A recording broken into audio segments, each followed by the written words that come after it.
teams, Farrell Stillers and the Greyhounds, with a record of 1-0. We have a great matchup for tonight. Tonight again is senior night, and we want to celebrate all of our seniors.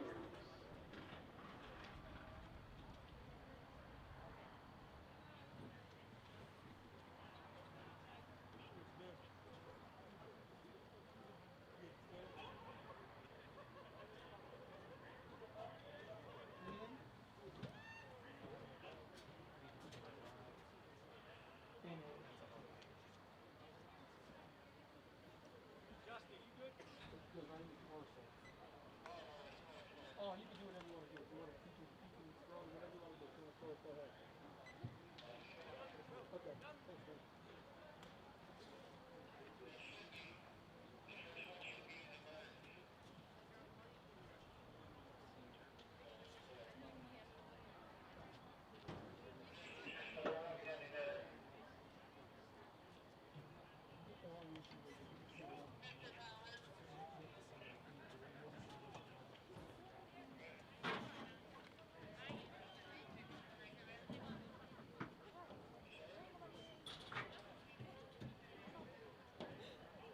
Tonight we want to honor our seniors of the class of 2021, and we want to present them tonight as our seniors will be walking across the field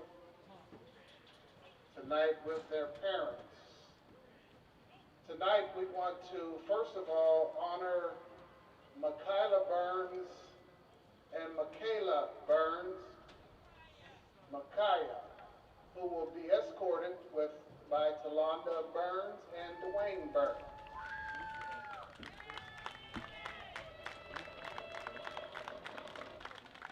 Micaiah is a Golden Girl of 3 years, Special Honors Mercer County Career Center 2 years, Innovation and Entrepreneur Development. Future plans to go into the Air Force.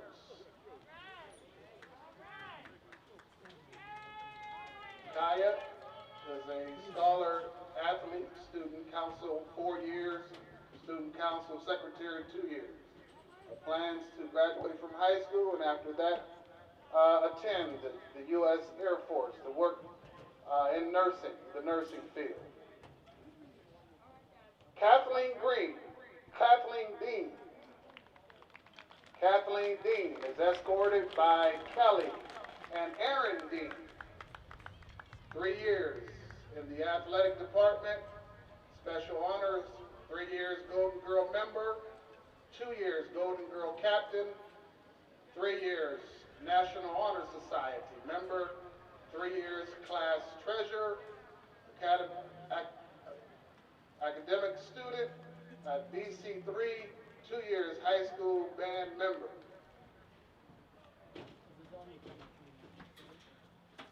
Kataya Millhouse, escorted by Kendra Oda. Kataya. Kataya is a 2-year athlete. Special honors include 2 years volleyball, 2 years Golden Girl, cheerleading for 3 years, scholar athlete, and Spanish club. She plans to attend college for a nursing degree and study mental health nursing.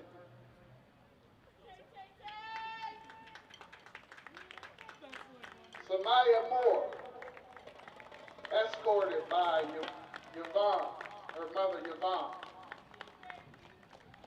3 years Golden Girl, 2 years captain, class officer, historian, Mercer County Career Center, 2 years, innovation and entrepreneur development. Plans to attend the Air Force and to be a private investigator and open a cosmetic boutique. Mariah Haynes.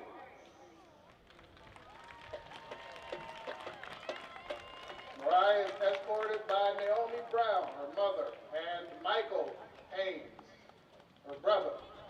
She's a student athlete of 6 years, honor roll student, student council Council French Club member, band member, 6 years. Played volleyball, track and field. Employed at Rita's Italian Ice. She plans to go to YSU to obtain a bachelor's degree as a dental hygienist. Jada Jackson. Jada is escorted by Jason and Cassandra Jackson. She's a 9-year band member. Special honors include scholar athlete, Spanish club, Varsity, and basketball.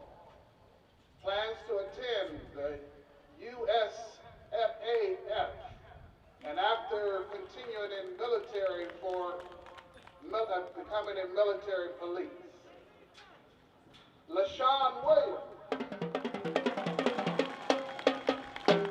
LaShawn is escorted by Theodore Williams, her brother. 6 years as a student athlete. Special honors include French club, science club, scholar athlete, working for Walmart, part of the Upward Bound program, and an honors student. Future plans, I plan to go to college and start my student with as a psychology major, continue to go on to be a counselor. Mariana Amos.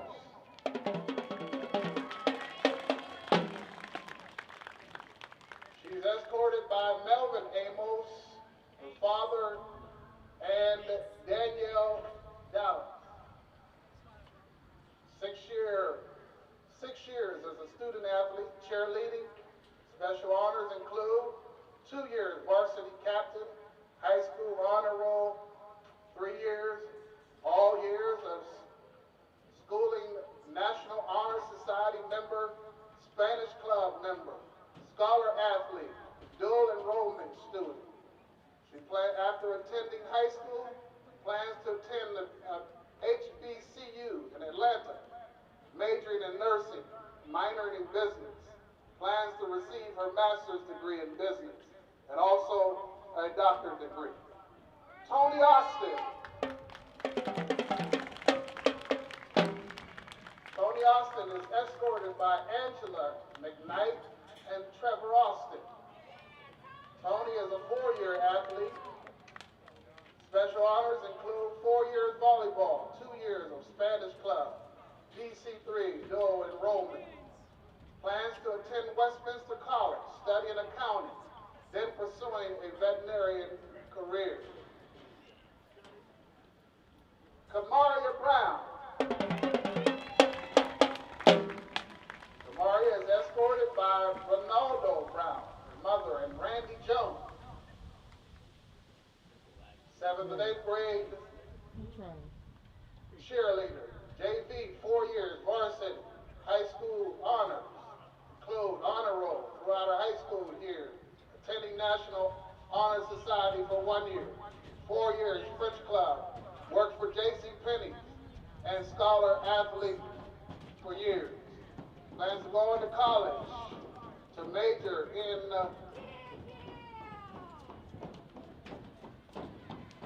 in business and pursue a doctorate degree later on. Mariana Diaz.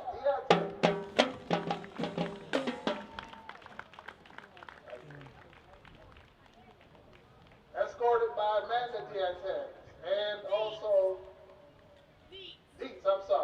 Amanda Dietz and Isaac Chapman, 2-year varsity cheerleader.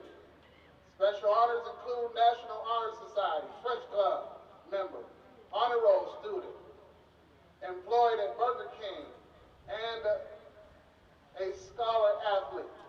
Future plans include college to major in nursing, minor in business, while learning and practicing in real estate. Jakara Green. Kara is escorted by her parents, Jacob and Yolanda Green. athlete for 4 years, cheerleading, 6 years in the band.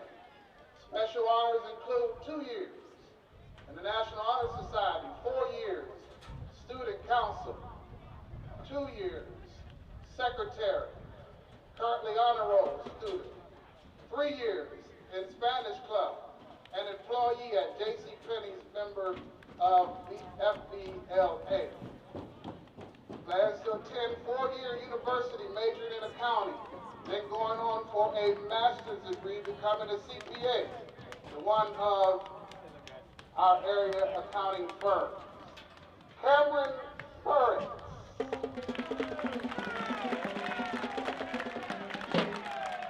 Cameron is escorted by Autumn Isama, 2-year athlete. Future plans include to go on to a trade school, become a truck driver. Bruce Butler, Bryce Butler. Bryce is escorted by Robert and Amy Butler. Bryce has played sports since he was 5 years old. Special honors, 3 years, member of National Honor Society, 2 years, state champ, all state, all region, all district. Also holds school record for interceptions in a game. Bryce plans to study sports medicine and play football at a college. Jeremiah Butler. Escorted by Kathy Schaefer and David Schaefer. Jeremiah is a 3-year student athlete. Plans to attend Penn State for photography and filmmaking. Jaden Harrison.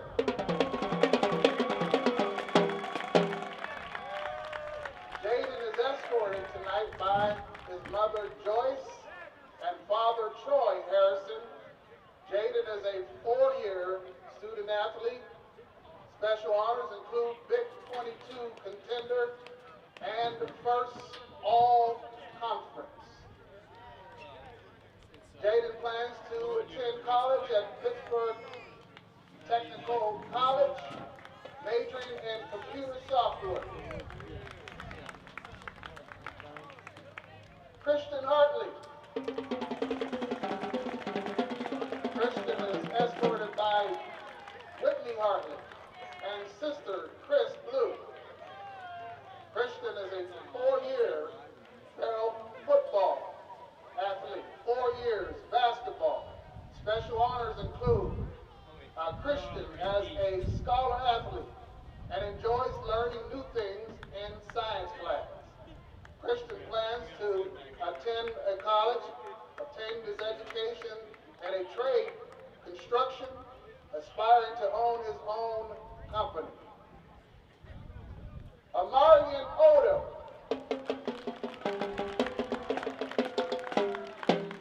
Amarian will be escorted by Anthony Padiz and Lamont Samuel, the 4-year student athlete.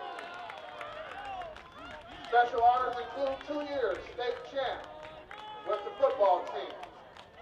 Future plans will attend a Newcastle School of Trades or the Vet Tech Institute of Pittsburgh. Gary Satterwhite.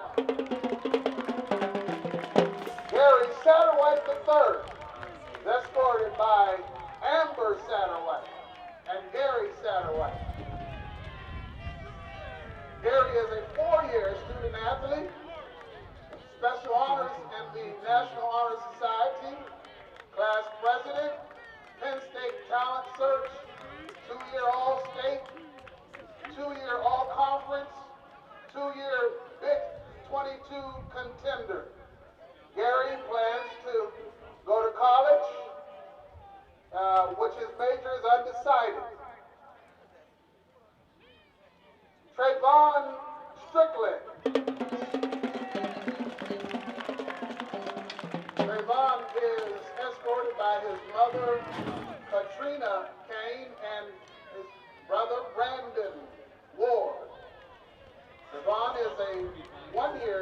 athlete, plans to attend a trade school for carpentry. Let's give a great round of applause for all of the seniors 2021.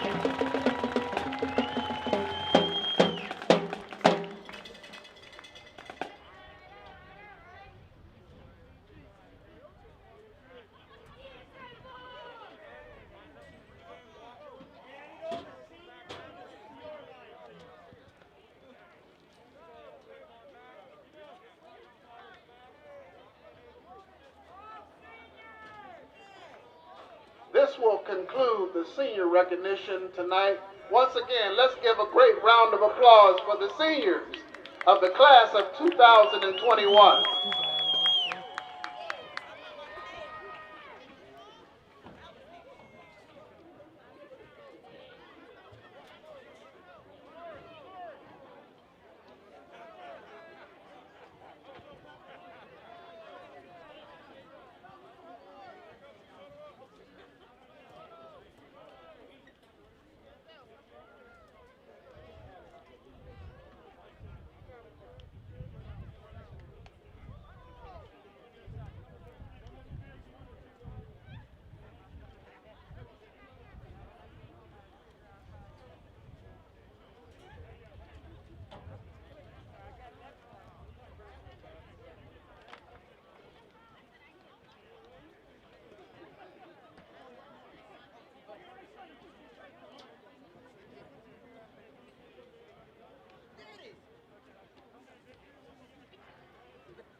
Myers back to pass. Looks, throws, long near side.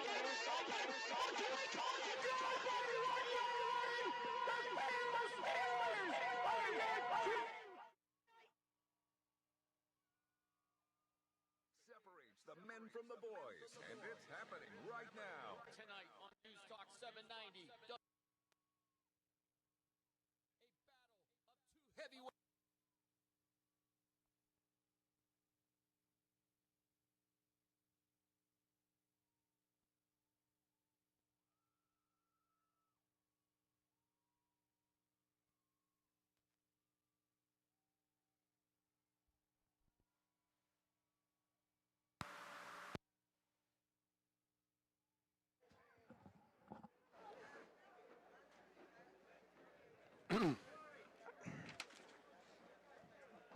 Radio.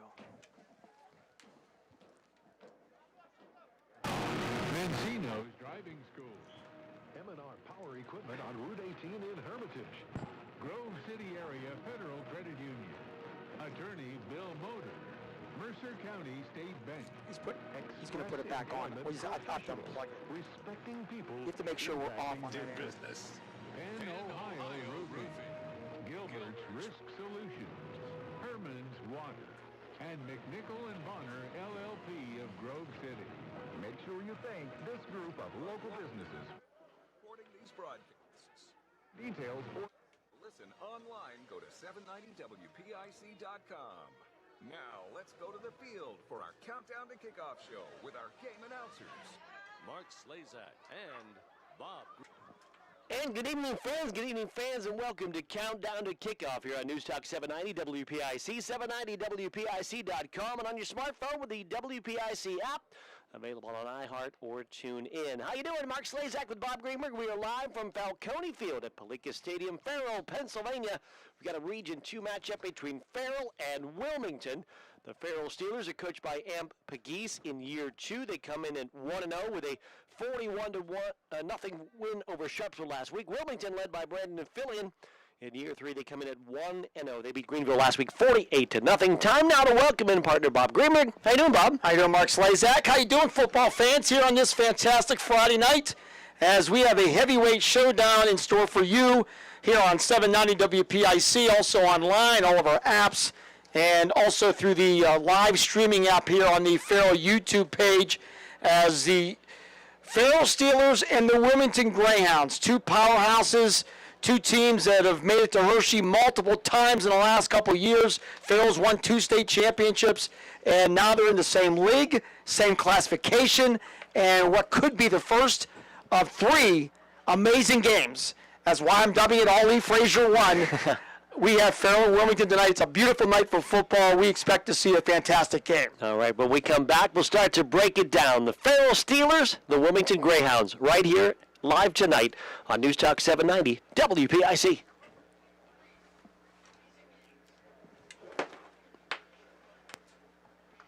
Has a dedicated on-site medical team available to treat minor So injuries you got and nothing. illnesses. What? It's quick, easy, and no appointment is needed. Located at 880 West Liberty Street in Hubbard, Ohio. Quick Med. Who's saying that?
We are live from Falcone Field at Palica Stadium.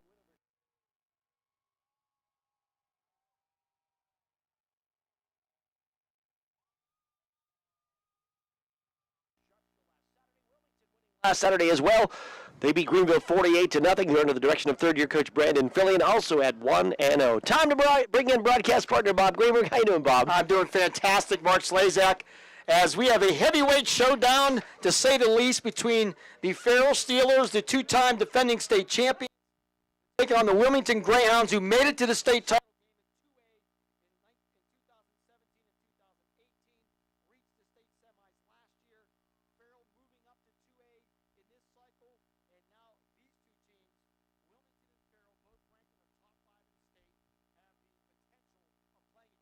Times in 2020. Farrell up to a great start, 41-0 win over Sharpsville last weekend. The two teams battled to a scoreless first quarter, and then the Farrell Steelers able to pull ahead, win it 41-0. A couple of strong performances, dueling quarterbacks. You had Christian Hartley in there, you had Trian Holden in there, and the two combined for a pretty good night. Yeah, you can look at these Farrell offense, and what jumped out to me is a balanced attack. 222 yards passing, 201 yards rushing.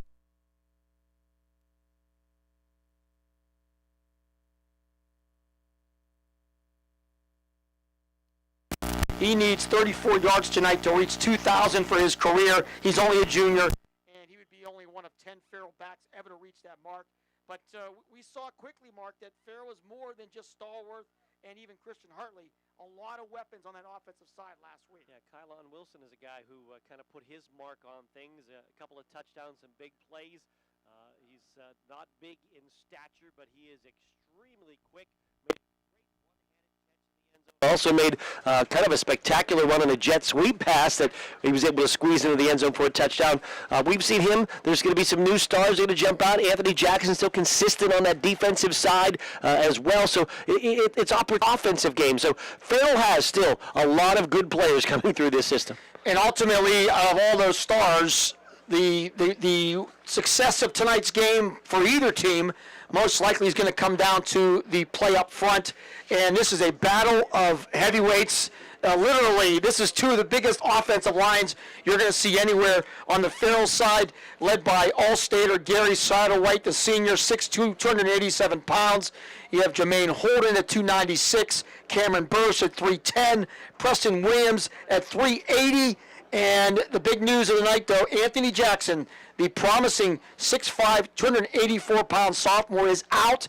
He dislocated his elbow in practice this week, and Malachi Shepard, 6'3", 230-pound sophomore, will get the start, but Jackson is out, at least for a couple weeks. Yeah, Shepard fills in, another talented sophomore to come in, but yeah, have to replace Jackson, who played very well in his opening game last week. Take a break. We come back. We'll talk about the Wilmington Greyhounds. It is Wilmington at Farrell in a Region 2 battle tonight, right here on News Talk 790 WPIC. Ladies and gentlemen, let's meet today's starting lineup from Okay, we should be good. Everything good. Okay, sounds good. Yeah, it was. You could see this. We're trying to stream. Philly cheesesteak. Number 36 is a fan favorite. It's the fried chicken breast sub. And finally, the one and only number 22 at 15 inches and over 2 pounds of meat and cheese, the Italian Nightmare. Lock, Stock, and Barrel is also a full-service deli and a PA lottery location as well. It's Lock, Stock, and Barrel, Sharpsville Plaza in Sharpsville. Yes, we're good. Everything's good. Saturday from I'm going to 7 find to their 7. link here. It's the people who live and work and contribute to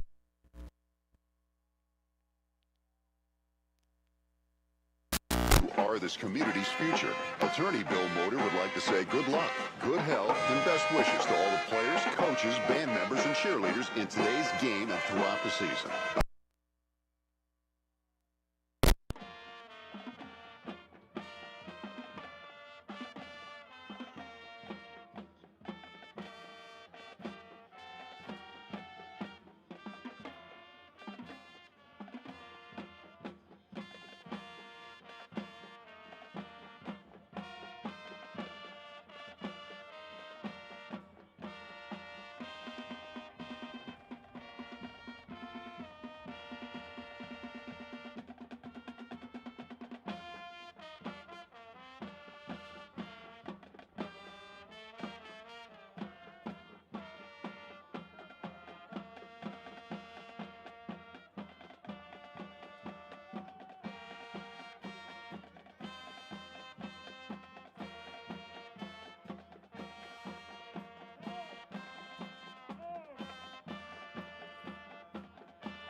Band marches out, announcers,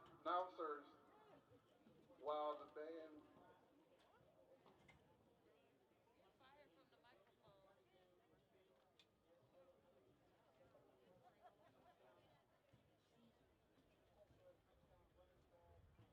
Ladies and gentlemen, welcome to the 2020 Farrell High School Band Pregame Show. The band is under the direction of Mr. Ian McCain, and the cheerleaders are under direction of Mrs. Joanne Raton.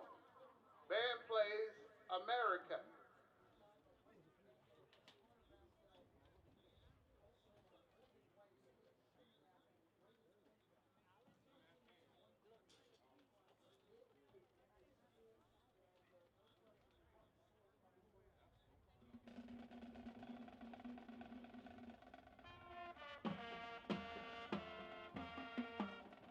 Ladies and gentlemen, please rise and remove your hats for the playing of the national anthem.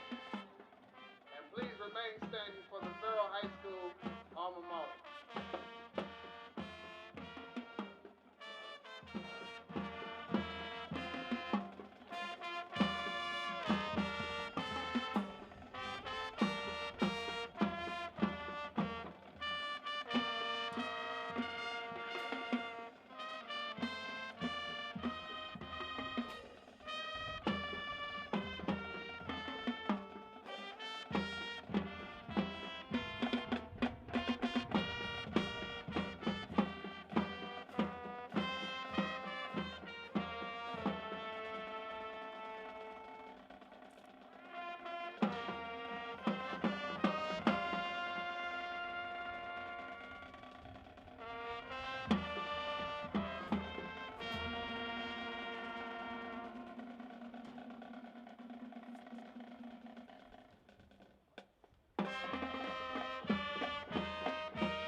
you very much. Let's go, Steelers.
Which is expected, first game, and some jitters there, some missed assignments, but they kind of got it going there, and I was proud of my boys. Seemed like you did a good job of spreading the ball around. For sure. We got a bunch of weapons, and we're trying to make sure everyone get their touches, and we try to move the ball around and just kind of look a little different than normal. Yeah, I'm sure you've scouted and prepared for Wilmington all week. What's a couple of the major concerns? Well, major concerns is they're very big. They match us up front. They might even be bigger up front, and Wilmington is very disciplined. Very coached team. Farrell does a great job over there with that program, and they're going to be where they're supposed to be, and they're just a well-oiled machine. First of maybe 3 matchups. Does that change the mentality at all? The only thing that changed about this is that these games here aren't really important. These first couple weren't really important. You got to win the game when it really counts, getting into the playoffs or District 10 championship, but these games are going to prepare us for all that. What's a couple keys tonight for Farrell to win? Don't turn the ball over. Be tough and play hard-nosed defense, and don't turn the ball over, and I think we'll be fine. Coach, best of luck. Thanks, Bob. Anthony Geese, head coach of the Farrell Steelers. We'll come back. More countdown to kickoff. Farrell Wilmington tonight right here on Newstalk 790 WPIC.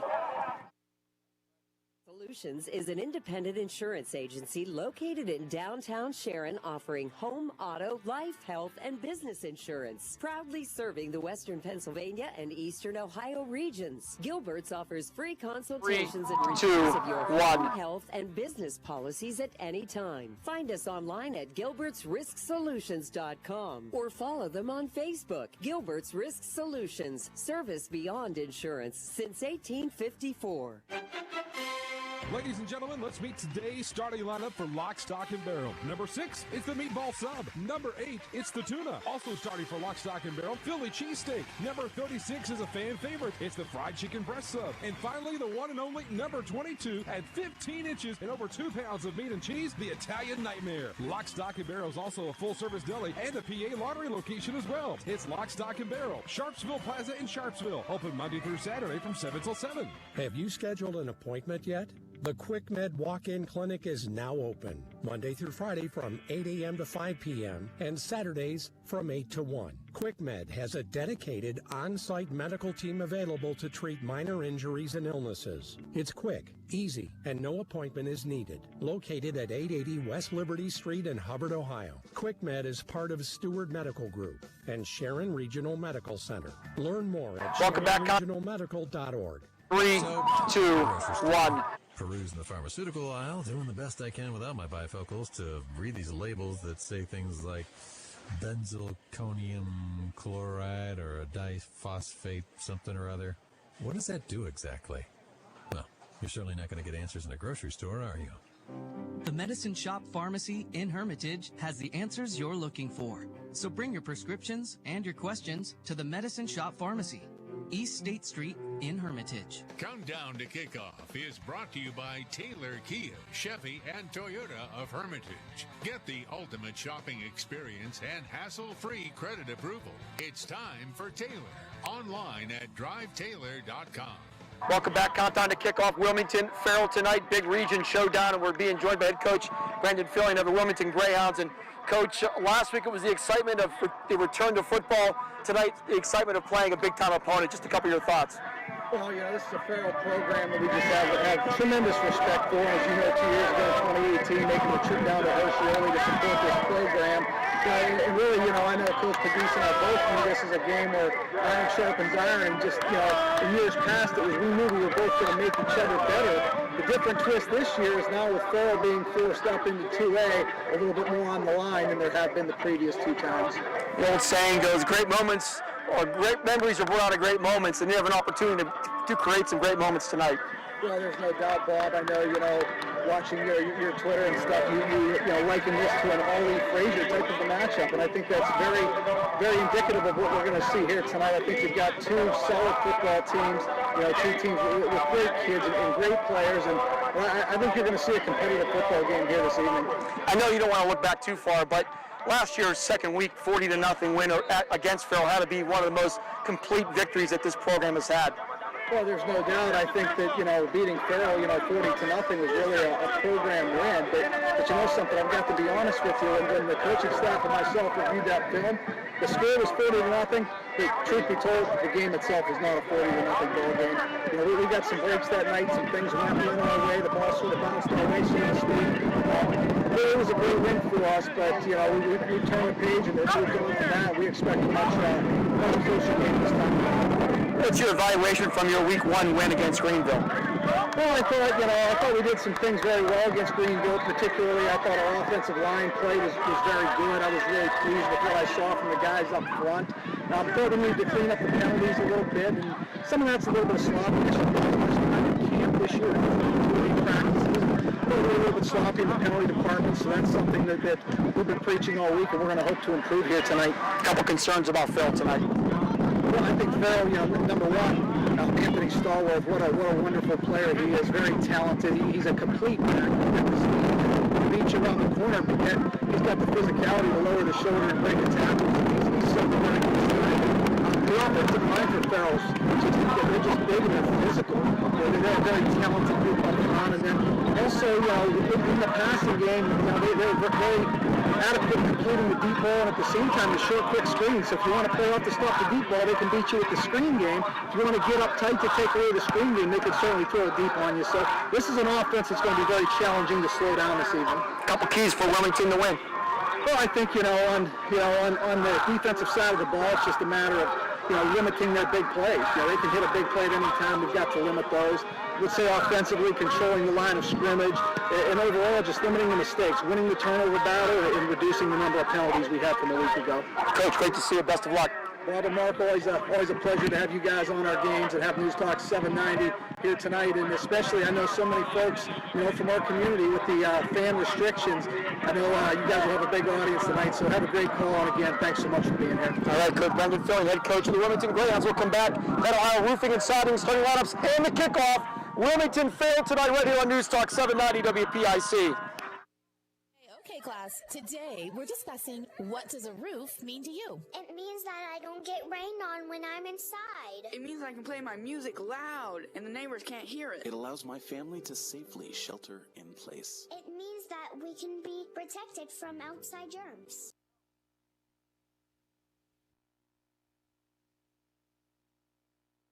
Group can help keep your family safe now more than ever. Go to PennOhioRC.com to start your installation today. Sports injuries slow you down, but the team at Sharon Regional Sports Medicine is You can give us like a minute safely back on and a half here. We'll come back and do starters, and then we'll do one more break. Trainers and specially and then we'll go into the kickoff. Are there to meet your needs. From ACL tears to rotator cuff injuries, shoulder, arm, or ankle pain, and more, the team works closely with you to reduce pain, speed healing, and prevent re-injury. Visit Sharon Regional Sports Medicine, conveniently located in Hermitage, Mercer, and Hubbard, Ohio. Hi, this is Joe Flynn with Flynn's Tire. We know how valuable your time is, so we've made it fast, easy, and affordable to buy tires. There's 3 easy ways to purchase tires from Flynn's. First, just drive in, because Flynn's will get you in right now. No appointment necessary. The second option, give us a call, and we'll help you select and reserve the perfect tire for you. The third option, save time and buy online at flynnstire.com. It's that easy. Just drive in, and Flynn's will get you in right now. And tell them Vinny sent you. As the weather cools down, stop by O'Neill Coffee for one of their amazing new fall signature drinks. Try the Harvest Moon, a lively combination of pumpkin and maple, or an Autumn Orchard, a refreshing blend of apple, maple, and macadamia nut. Also new this fall at O'Neill Coffee, the Pumpkin Apple Cider and the Pumpkin Chai Milkshake. Grab a bag of pumpkin spice or Autumn Harvest coffee to enjoy at home. Don't forget, you can pre-order on the O'Neill app and pick up curbside, next to the post office in West Middlesex, or online at o'neillcoffee.com. Countdown to Kickoff, brought to you by Taylor Kia, Chevy, and Toyota of Hermitage. Get the ultimate.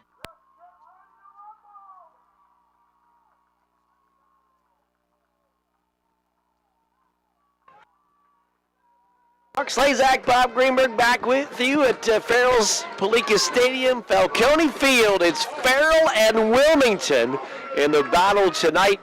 Farrell a 41-0 winner last week. Wilmington a 48-0 winner last week. So with scores like that, and you look in Professor Briggs' stats and standings, of course, are on top of the standings side. I want to know, you look at the stats, and it's Wilmington number 1 offense, Farrell number 3. Wilmington the top rushing team, Farrell number 3. Scoring defense, they're both tied. You go through the stats, some are Wilmington on top, some are Farrell on top, and it's those two teams on the top about every statistic.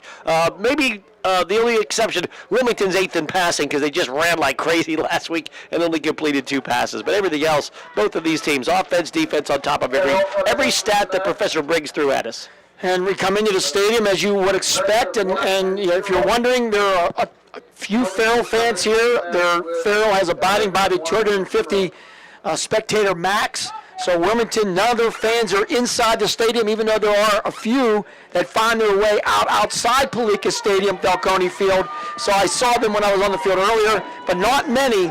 And that is probably obviously the biggest sad moment of this game tonight. This place would be overflowing right now as the game of the night, but unfortunately for the fans, they're going to have to just watch on our YouTube stream with Farrell and listen to us as well. I'm glad you could listen. And again, YouTube, the Farrell YouTube station has us on our audio on as well.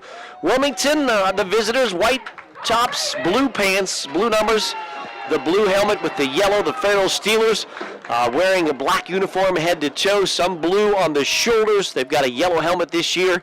They have the names across the back in white, and they have a yellow number on the back of that blue uniform, and we're just now waiting for officials to have the teams come to the center field and get this going. They've already done the coin toss, and we missed it. The new rule here with the COVID rules is there no traditional, or I guess untraditional coin toss like we normally see about 6:58. So they had it about a half hour ago, and obviously we were scrambling around, so I did not see who got the opening kickoff, but we can do the starters anyway. Absolutely. So let's start them off, Bob. Penn Ohio Roofing and Siding starting lineups. Penn Ohio Roofing and Siding, roofing, siding, windows, and more. Find out more at pennohiorc.com. Wilmington offense looks like this. The center is Braden Penwell. The guards, Weston Fanko and Morgan Whiting. The tackles, Jake Shimiak, Connor Vasquel. Tight end is Jordan Hess. Split end, Mason Reed. The fullback, Darren Miller. Halfbacks are Ethan Susan and Luke Edwards. And the quarterback is Kalen Bender. Give you the Farrell defense. It looks like this. You've got Kean Wade at the defensive end spot. Jamin Holden, Gary Satterwhite, Preston Williams will see time along that defensive line. Also look for a lot of Marion Norris along that defensive line as we saw last Saturday. Taden Strickland, Anthony Jackson, Michael Jackson, Omar Stewart, 4 pretty dynamic linebackers. Lamont Samuels, Denzel Driver, Bryce Butler, defensive backs. Wilmington defense looks like this. The ends are Morgan Whiting and Jordan Hess. The tackles, Weston Fanko and Jake Shimiak. Linebackers, Luke Edwards, Skylar Schaller, Darren Miller. Cornerbacks are Ethan Susan and Mason Reed. Safeties are Braxton Shimrack and Kalen Bender.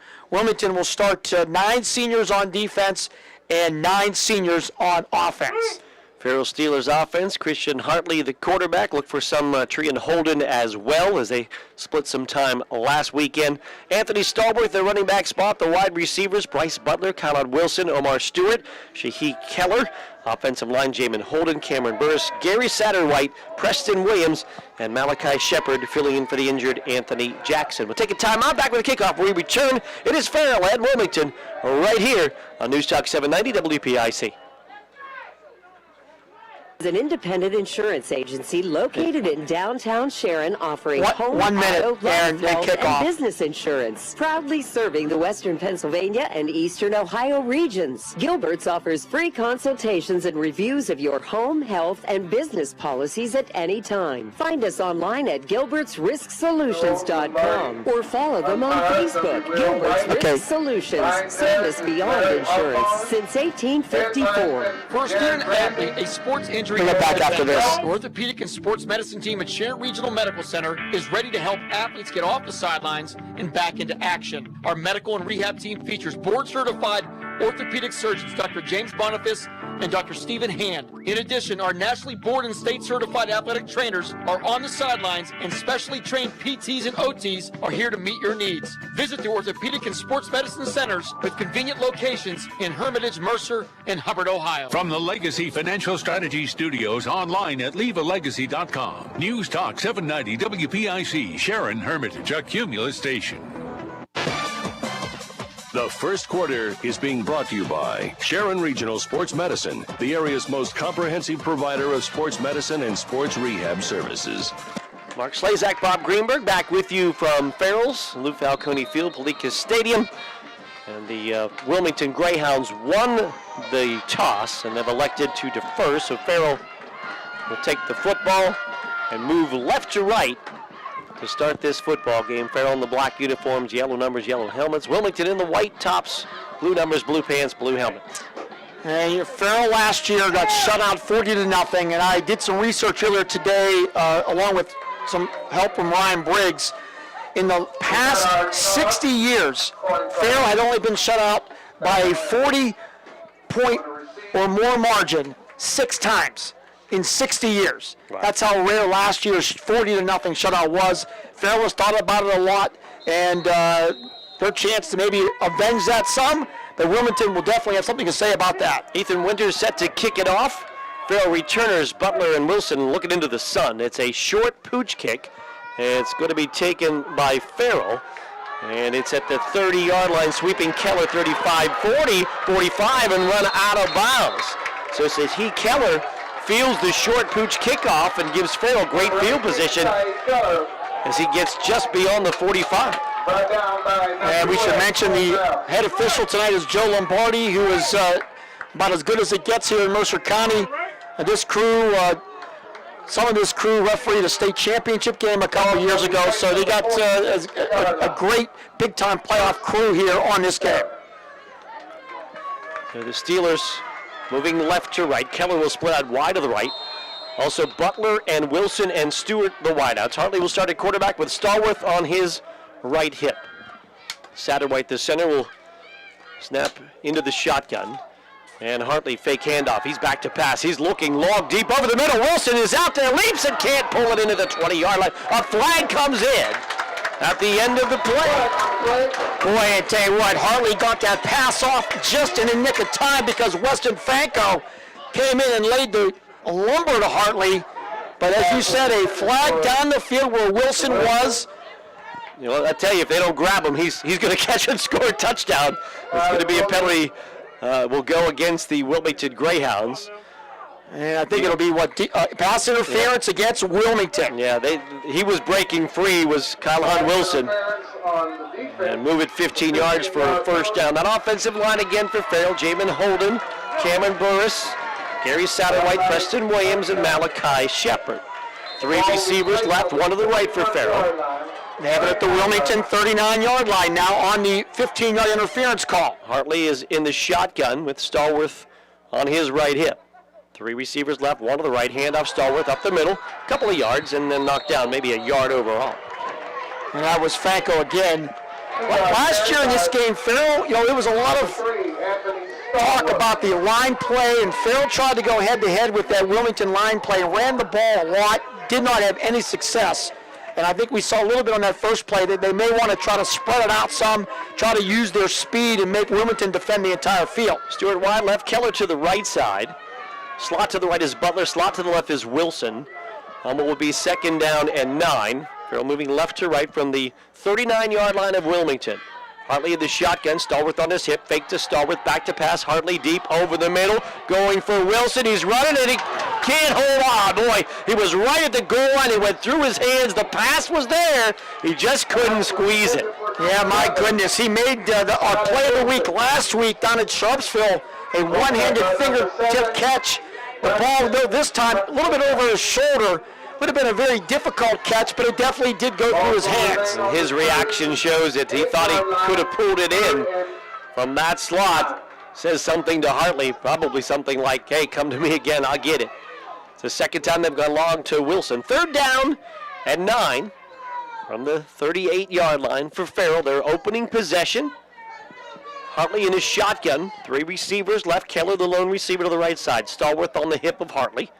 Takes the snap. Fakes the handoff. Blitz coming. Screen. And there's room. Stallworth cut back 30 to the 20 to the 15 with a center step. Powering to the 10 to the 5. And it's 1st and goal. Farrell on a nifty screen pass from Hartley to Stallworth.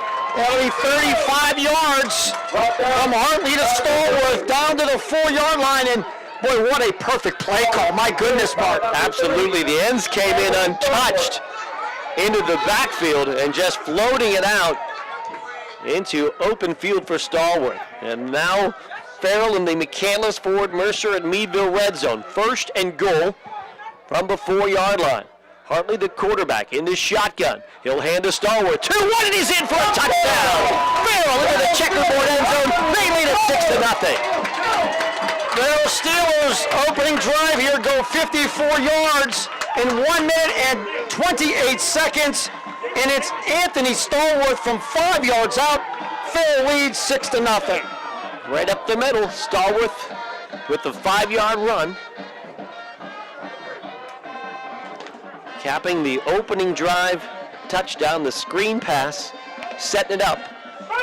And it'll be Lamont Samuels at the goal line right to attempt the extra point out of a hold from Hartley. Snap is back. Ball is down, the kick is up, and the kick is good. Got it through that left upright, and with 10:32 to go in the first. Farrell on top. Farrell 7, Wilmington nothing. We're back to more in a moment. News Talk 790 WPIC. Wilmington 0. Peruse in the pharmaceutical aisle, doing the best I can without my bifocals to read these labels that say things like benzylconium chloride or a diphosphate something or other. What does that do exactly? Well, you're certainly not going to get answers in a grocery store, are you?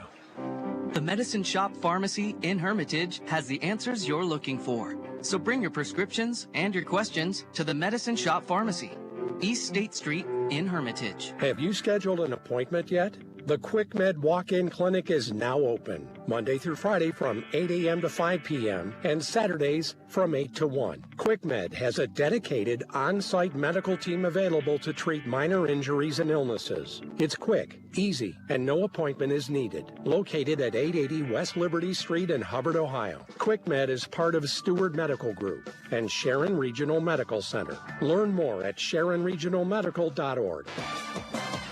The first quarter is being brought to you by Sharon Regional Sports Medicine, the area's most comprehensive provider of sports medicine and sports rehab service. All right, Farrell Steelers, 4 plays, 54 yards for the touchdown. Took a minute 28. Anthony Stallworth from 5 yards out. Cashes it in. Samuels with the extra point, 7-0. And Samuels to kick it off. And it's going to come to one of the up men. That's Susan at the 20, 25, 30, 35. Breaks the tackle, 40, and leaps across the 40 to the 42-yard line. 1st and 10, Wilmington Greyhounds. The Wilmington offense, Kalen Bender, the quarterback, Luke Edwards, Darren Miller, Ethan Susan in the backfield out of the wing T set. Mason Reed, the wideout, Jordan Hess, the tight end, and a big offensive line, Jake Chimiak, Morgan Whiting, Braden Penwell, Weston Fanko, and Connor Vasquez. And that Farrell drive, short pooch kick. Then that Farrell got it, started at their own 46. Then a 15-yard penalty on an interference call really put Wilmington behind the 8 ball in that opening drive defensively. Now Wilmington on their own 41, 1st and 10. Mason Reed will split out wide to the right. Miller, a big game last week, has moved from a wing back to the fullback in the set. He's right behind Bender. Susan on his right, Edwards in motion left to right. Bender, turn, pitch, Susan, got the corner, 40, 45, 50, cut back into 45, still at his feet into Farrell territory, and out of bounds. Out around the 40, making the 38-yard line move. We'll mark him down to the sideline. A first down run for Ethan Susan. 20 yards there for Susan. And just like that, Wilmington into Farrell territory on the 20-yard run by the senior. We got just Susan and Miller posting great numbers. Susan missed a lot of last year with an injury. Came back late, was great his sophomore year. Edwards has been a great fullback. He's now on the wing on that right side. Miller moving to fullback has thrived there. So the wing on the right side of Wilmington set 1st and 10 from the 37-yard line. Reed is wide left, Edwards in motion right to left. Split backs, Bender pitch. This time it's coming to Susan again. Cut back 35, trying to turn the corner and gets run down just short of the 30-yard line and a flag behind the play. And this might come back. Normally in the holding situation, it will be holding against Wilmington. So the hold will walk it back. And Coach Philly talked about in the pregame that they had a few too many penalties last week. I think it was 9. And let's see where this hold came from as we got a little bit of replay. And it was right inside there. You could see it clearly. So the ball will be moved back to the 49-yard line. It'll be 1st and 21 now. They actually will lose 11 on that play. Edwards is a wing to the right side. Reed will split wide to the left. They look to the sideline for the play call. No huddle. Split backs in the set in Susan and Miller. Back at the 49-yard line of Farrell. And the turn, the inside handoff to Miller. Hit, breaks one tackle, pushing forward. Short gain, couple of yards. It'll be 2nd down and long. Number 34, Darren Miller. That was Alan Michael Jackson along with Preston Williams. So Miller will get a couple yards there. And it'll be 2nd down and about 19 for Wilmington. Farrell leads 7-0, 9:25 to go here, first quarter at Palika Stadium. It was 9 penalties, 77 yards for Wilmington in the big win over Greenville. So Cole McAllister now in the game. He splits wide left. 3 receivers going to bunch to the right side. What is 2nd and 17. Bender, quick flip to Susan. Gave his ground now up the field to the line of scrimmage. Maybe a yard and pulled down. Maybe the 46-yard line on the play. And that was tight. Don Strickland, the All-Stater. Brought down by number 8. The 6-foot, 195-pound tackling machine for Farrell. Susan will get about a yard. It'll be 3rd down now and call about, 17 here, almost 18 for Wilmington. David Bonner in for Preston Williams. We saw Bonner as a pass rush specialist performing last weekend. He's at an end on the right side. 3rd down, about 16. They need to get inside the 30-yard line for the first down with the Hounds. 3 receivers bunch left, 1 to the right. Bender will keep it up the middle to the 40, to the 35, breaks a tackle. He's down near the 30-yard line with the dive. He's at the 31. He's a couple of yards short of the first down, but with that quarterback keeper, Bob, they have a chance to go for it here on 4th down and short. Yeah, Bender didn't carry the ball much last week, just 3 times. So great play fake by the senior. Picks up about maybe 14 on the play, maybe 15. Now, you're right, Wilmington will go for it on 4th and about 3 at the Farrell 31-yard line. Hess is going to be tight on the right side. Edwards is going to be a wing on the left. Splitting out wide to the left is Mason Reed. Susan and Miller are split backs behind Bender on 4th down. Bender lost the ball, and it is scooped up, I think, by Wilmington. The ball advanced forward. This will be close to a first down. I think it is. Ball went forward, and Jake Shimiak recovers it, and the ball will be at the 38. They're going to measure. Oh, my goodness. How about that? So as Bender was trying to come back, the quick pull of the guard, I think it was, knocked the ball forward. And that's what it was. Yes. The pulling guard actually knocked the ball out of Bender's hands, knocked it forward. Wilmington recovered, and it's very close to a first down. Now, we don't have a turf field at Farrell, just natural grass. And they're going to bring the chains out and tend to do the traditional measure. We don't see many measurements anymore. Yeah, on the natural grass, you got to do it more because my gut feeling is that he got it, but we'll see. It's going to be close. Meyer going by a gut feeling. I have no idea. You can just look at it. They're going to be short by an inch. Oh, my. So an inch short. Farrell defense comes up big on 4th down. And it's a turnover on downs for the Greyhounds. Couple quick updates. First quarter, Shane Thompson, 8-yard touchdown run. Sippy Rock leads Grove City 7-0. Cole Toy, another touchdown, a short 2-yard run. Reynolds leads Mercer 6-0. So Farrell back at it on offense now. They scored on their first series on a Stallworth touchdown run after he had caught a big 3rd down, 35-yard screen pass to set up the 1st and goal. 2 receivers to the right. Got a wing to the left and a wide out to the left.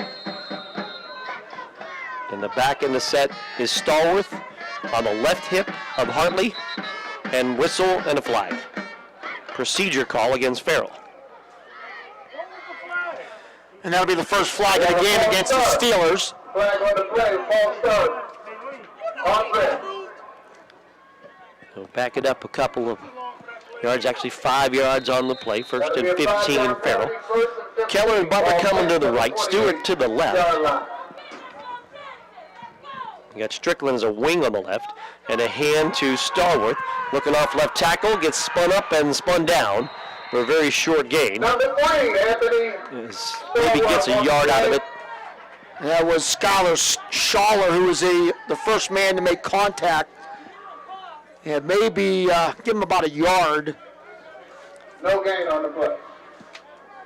Schaller, the middle linebacker. Second team All-Region a year ago, able to come in and make that play. And now Wilson will come back in as an extra wideout, replacing Strickland. 4 wides on the play, 2nd down and about 14 here. Farrell moving left to right. Farrell leads 7-0, 6:48 to go first quarter. Wilson in motion. Jet sweep pitch to Wilson, trying to get the edge, gets pulled down. Penetration in there by Morgan Whiting. Could have knocked down Wilson for a loss of the jet sweep pass. He will lose about 4 yards on the play. Yeah, great penetration by big Morgan Whiting, the 6'4", 215-pound captain. And Wilson, the speedster, had no chance. It'll be 3rd down now at about 15 here for Farrell. Well, Wilson came across the formation in front of the quarterback, but Whiting read it well. Came across from his right end spot to make the play. So now it's a 3rd and long for Farrell. 2 receivers right to the left. Snap to Hartley. Back to pass. Looking long right side pass is incomplete. Intended for Butler. Susan got a hand in there to knock it away. Boy, that was a great defensive play there by Ethan Susan. Butler had the inside position, but great coverage there. And it'll be 4th down and a punting situation now for the Steelers. Yeah, Susan just able to get a hand in there and poke it out. So Christian Hartley will look to punt it away. Standing back at his 10-yard line. Susan and Bender around midfield to return.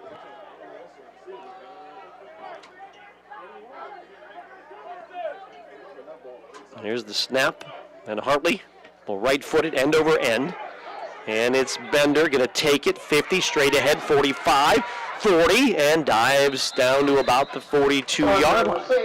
So Kalen Bender, quarterback / punt returner, sets up Wilmington, we'll say right at the 38-yard line. So Wilmington defense giving back the ball to their offense and a good punt return, and now Wilmington starting at the Farrell 38. So Wilmington trailing 7-0. Farrell scored on their opening drive. 4 plays, 54 yards. Took a minute 28 to get there on the Stallworth run. Wilmington offense, all the skill players look to the play call. The offensive line stays in their hunched over position. Now they're set. Wings to each side and the turn and the pitch to Ethan Susan. He'll cut back across the 35 and spin down to about the 31. Ball carried by number 4, Susan. Susan will get about 6 or 7 on the play. They're going to back it up, I think, Bob, to the 32. By number 22. So 2nd down and a long 4. Wilmington moving left to right here at Palika Stadium. Go ahead. About 3 minutes to go in the first quarter. No score between Hickory and Sharon. Edwards, wing left. Wing on the right side is Susan. Mason Reed will go wide to the left. One back in the set is Miller, and it's a hand to Miller. Miller's going to hop across the 30-yard line. Miller powering and pushing, and he'll be right at the 30 where he'll come down. Malachi Shepard in the middle of that. Both teams, both Farrell and Wilmington, had some gaudy rushing numbers last week against Greenville and Sharpsville. Both teams have found the rushing a little bit tougher to go. And now a 3rd and short for Wilmington. 3rd and about 3 from the 30-yard line of Farrell. Mark Slazak, Bob Greenberg with you. Aaron Byro back at the studio. Reed is wide to the left. Edwards in motion. Hand to Miller, and Miller going to spin across the marker. I believe they're going to mark him all the way down to about the 26-yard line with forward progress. Eventually gets pushed all the way back near the 40, but forward progress is going to move the chains. First down, Wilmington. Jackson with the tackle, among others. But that right side of that line, you got Weston Fanco at 271, Connor Vasquel at 340.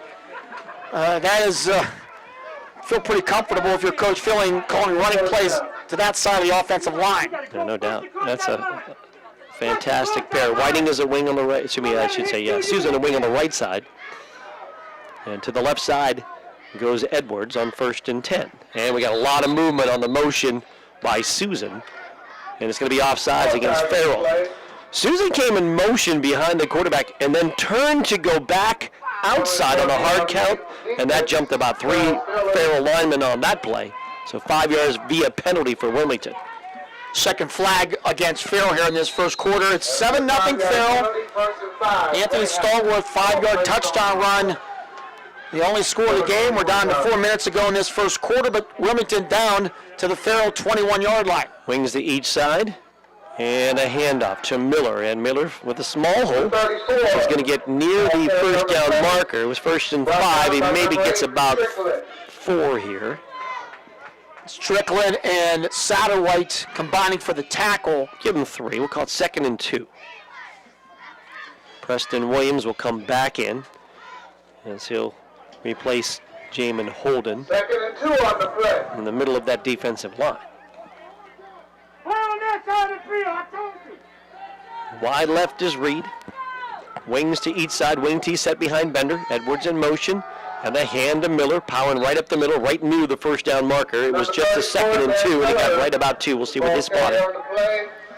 Yeah, not much, but might be enough. Going to be 3rd down and they'll see just a little bit short. Let's go, dude! So 3rd and 1, moving right to left. The Wilmington Greyhounds. That was the freshman, Marion Norris, who made that tackle. 7-0.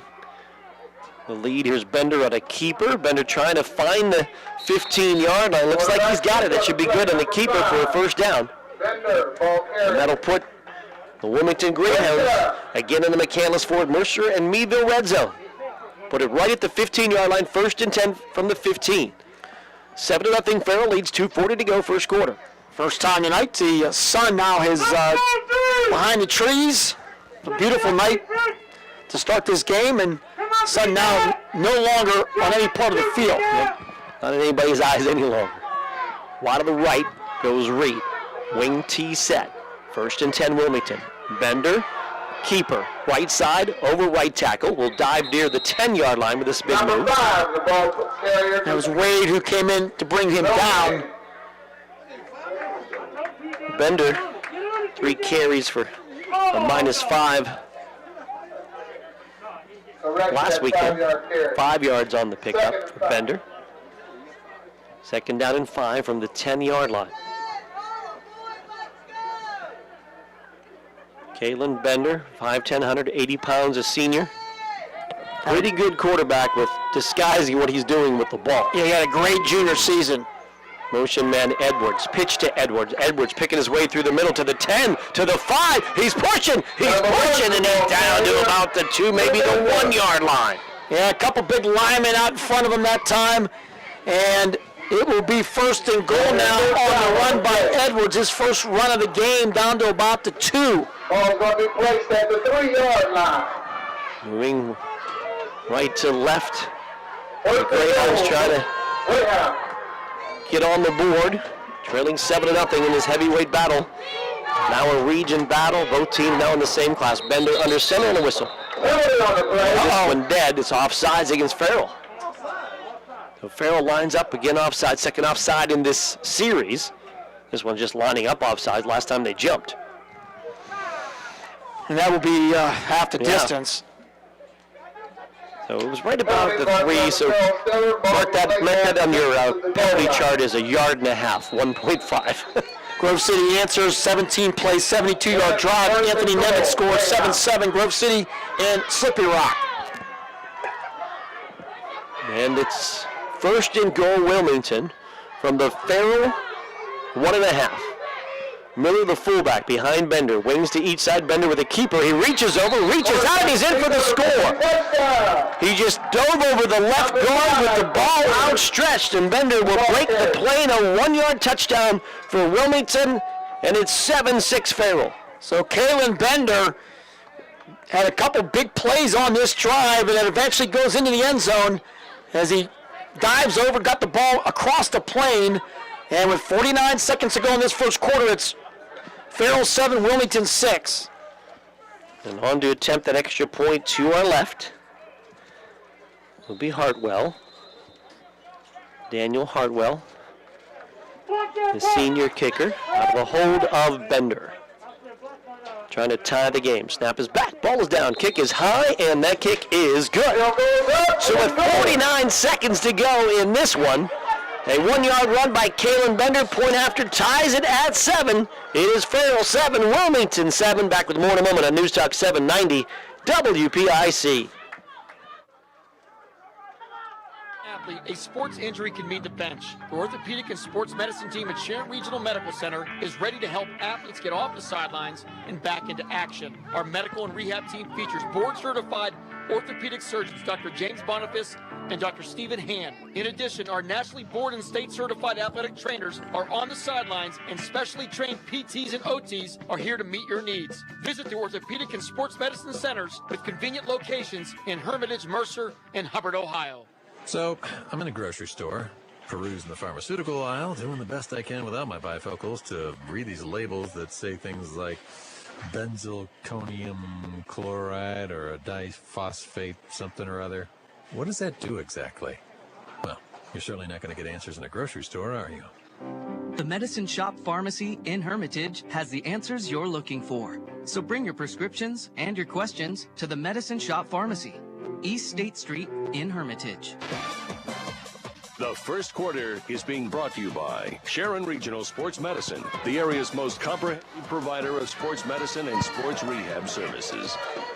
9 plays, 38 yards, the touchdown drive for Wilmington. Kalen Bender, the 1-yard run. Daniel Hartwell, the point after. We are tied at 7. Mark Slazak, Bob Greenberg with you from Farrell. Winters to kick off for Wilmington. This time a long kickoff. Takes a high hop to the 15 for Butler.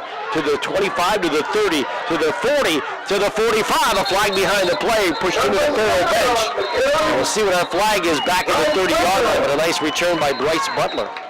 Not sure if that was a mistake, as in kicking the ball to Bryce Butler.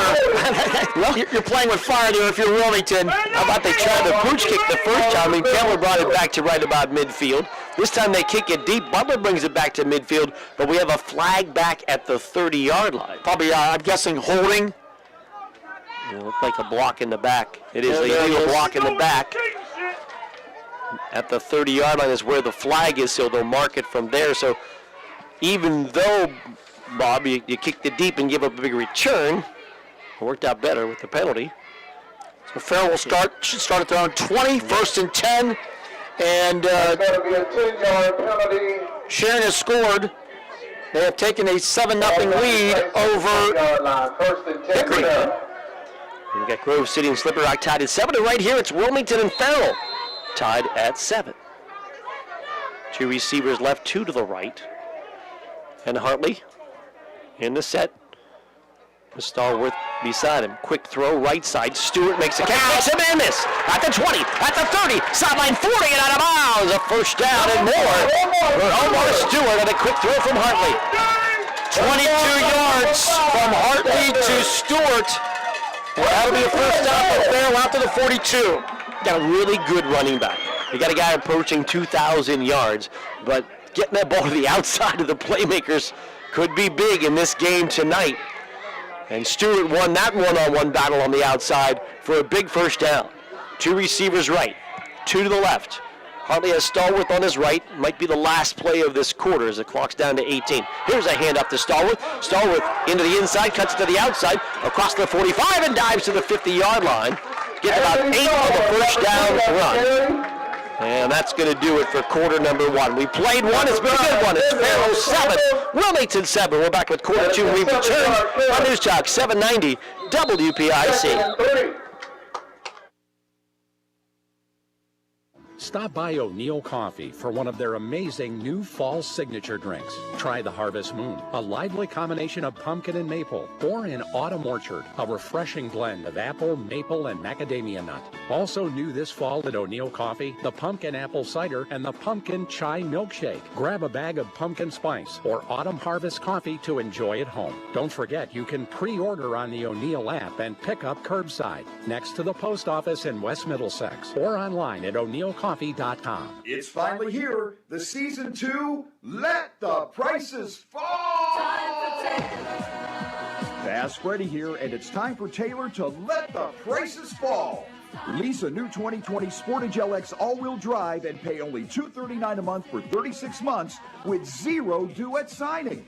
0 due at signing. Do you have a job? Do you need a car? Our credit team is standing by to help by giving you up to $7,000 over KBB fair value towards the purchase of any select 2020 Sorento in stock. $7,000! Directly in your pocket to get you in a new Kia today. It's time for Taylor and time to let the prices fall at Taylor Kia of Boardman and Hermitage. Approved credit, 10K annual miles plus tax, title, security deposit, and fees. 0 due at signing, up to 7K trade-in offer valid on select 2020 Sorentos only. Based on approximate date, 301, Time for Taylor. The second quarter is brought to you by Taylor, Kia, Chevy, and Toyota of Hermitage. Get the ultimate shopping experience and hassle-free credit approval. It's time for Taylor. Online at Drive. And Hartley going to push it in the middle of the quarterback keeper for the first down for Farrell. So on second down and short, Hartley with the keeper out of the shotgun. He'll move the chains. He's into Wilmington territory at the 46. How you doing? Mark Slazak with Bob Greenberg, starting the second quarter with a 7-7 tie. Wilmington and Farrell. Sharon has scored. They have taken a 7-0 lead over Hickory early in the second quarter. So a big night of high school football. A lot of great games going on. 2 receivers are wide to each side. Hartley the quarterback. Stallworth on his right hip. First and 10. Hand to Stallworth, sweeping left, giving ground, gets thrown back all the way to the 40, trying to get out of trouble. Cut back at the 35, breaks some tackles, and gets back to the 50. And wow, he got about 10 yards after it looked like he was going to be crushed way back at the 40. Got about 10 yards back, still going to lose about 4 on the play. Yeah, there was really not much room there for Stallworth. He was lucky just to lose 4 yards. Yeah, Whiting spun him back, way back to the 40-yard line. Has great penetration. Whiting on that defensive end just could not bring him down. And then there was a Shimrack, among others, also back there, had cracks at him. But Stallworth did a great job and got back to the 50 to make it 2nd and 14. Anthony Jackson now in as the back beside Hartley. 2 receivers left, 2 to the right for Farrell. And Hartley takes a snap on 2nd down and 14. Quick throw, right side in the flat, caught by Butler. And Butler going to be wrapped up and pulled down on a nice defensive play by Luke Edwards. We've seen how elusive Bryce Butler is, and that time Edwards able to pull him down for a gain of about 3. It'll be 3rd down and 11 for Farrell. Yeah, really, if you're Farrell, that's a great play call. I mean, you get the ball to Butler, it's a short route, high percentage, and then if Butler can make one guy miss, he can go the distance. From that time, he did it. Yep, 3rd down and 11. Keller back in the game wide right. That's a great tackle by Edwards, though, believe me. Yep, 3 receivers go to the left. Stewart, Butler, Colin Wilson. Shotgun for Hartley. Big third down play for Farrell, moving right to left, back to pass, and they'll dump another screen. Stallworth breaks a tackle. Stallworth breaks another. He's got a first down. He's in the open field with the 30, center 7 to 20. He's going to go 10, 5, touchdown Farrell. A screen pass breaks again. Third and long, and they score. 46 yards from Hartley to Stallworth, but Stallworth, a couple spectacular moves out in open space, and Phil has retaken the lead here, 13-7. Wow, they hooked up on a 35-yard screen pass in the first quarter. This one even better. Goes 46 yards and a touchdown. Christian Hartley to Anthony Stallworth. My goodness, that was just vintage Anthony Stallworth. Big time play. And the screen able to get him into space. He broke a couple tackles. And Samuels will try to make it a 7-point lead out of a hold of Hartley. Snap is back. Ball is down. Kick is up, and the kick is good. So with 9 minutes and 53 seconds to go, actually 9 minutes and 35 seconds to go here in the second quarter, it is Farrell back on top. Farrell 14, Wilmington 7. This is News Talk 790 WPIC. To let the prices fall. Fast Freddy here, and it's time for Taylor to let the prices fall.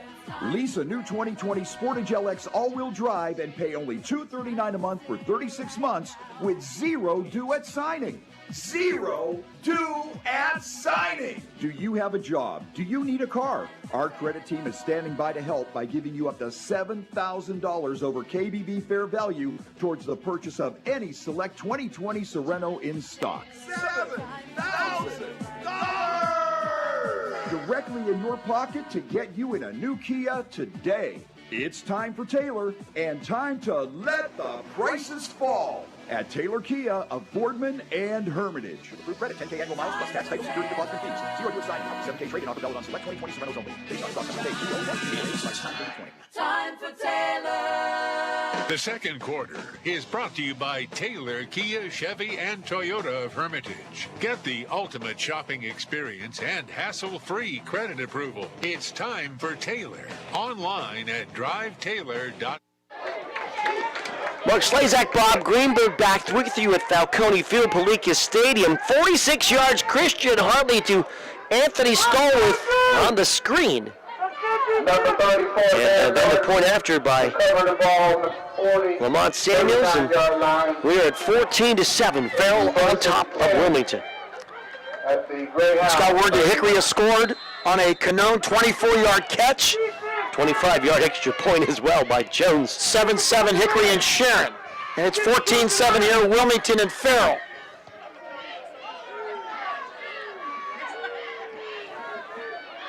Lindsay set for Wilmington. And the pitch to Edwards. Gets a block, 45, 50, 45. Breaks a tackle to the 40-yard line and a 20-yard run on first down by Luke Edwards. And we have a late flag here right in front of the Farrell bench. Is going to call this play back, Mark. And behind the play, got the penalty. Edwards 2 carries for 10 yards last weekend. Would have been a big 20-yard run there, but a holding penalty with the flag holding back at right around the 43.5-yard line. We've been coming to Palica Stadium, Falcone Field for 30-plus years. Oh, yeah, definitely. First time in my 30-plus years that we've been together and off and on that we've been on this side of the field, the home side. We're on the home side because they're tying into the Farrell YouTube channel. So we stretch the cord over to the camera guys to our right. And I don't know, I like it over here. We've got a private booth. It's nice. No issues at all. So it'll be first and about 16 here, maybe 17 for Wilmington at their own 33 on another big penalty. 14-7, Farrell leads. Bender back to pass his first attempt. Big pressure coming. He gets away. He's going to run. 35, 40, cut back 45, and he dives across the 50, and he's going to be very close to a first down. It looked like they might mark him right at the 50, and that'll move the chains. Kalen Bender, slippery that time. Heavy pressure from the outside.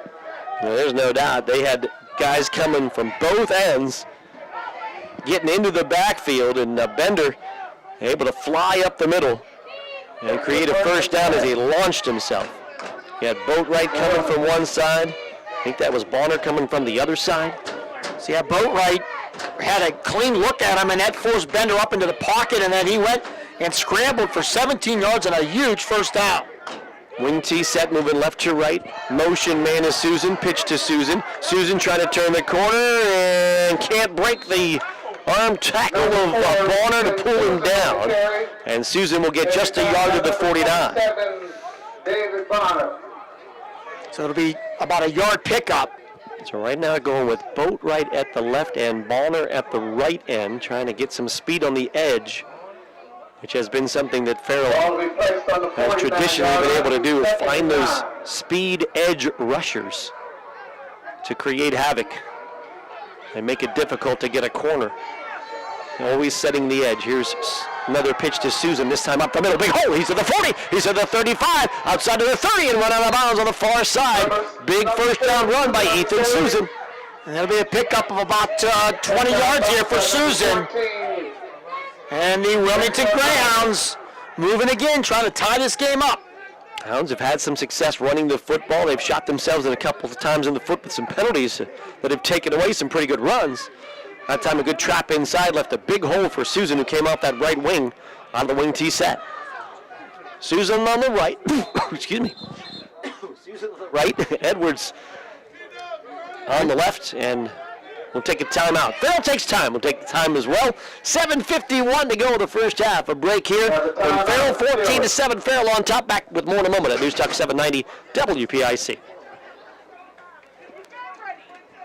Work to do, ground to break, and a reputation to uphold. You need the powerful, durable Kubota RTVX, North America's #1 selling diesel utility vehicle.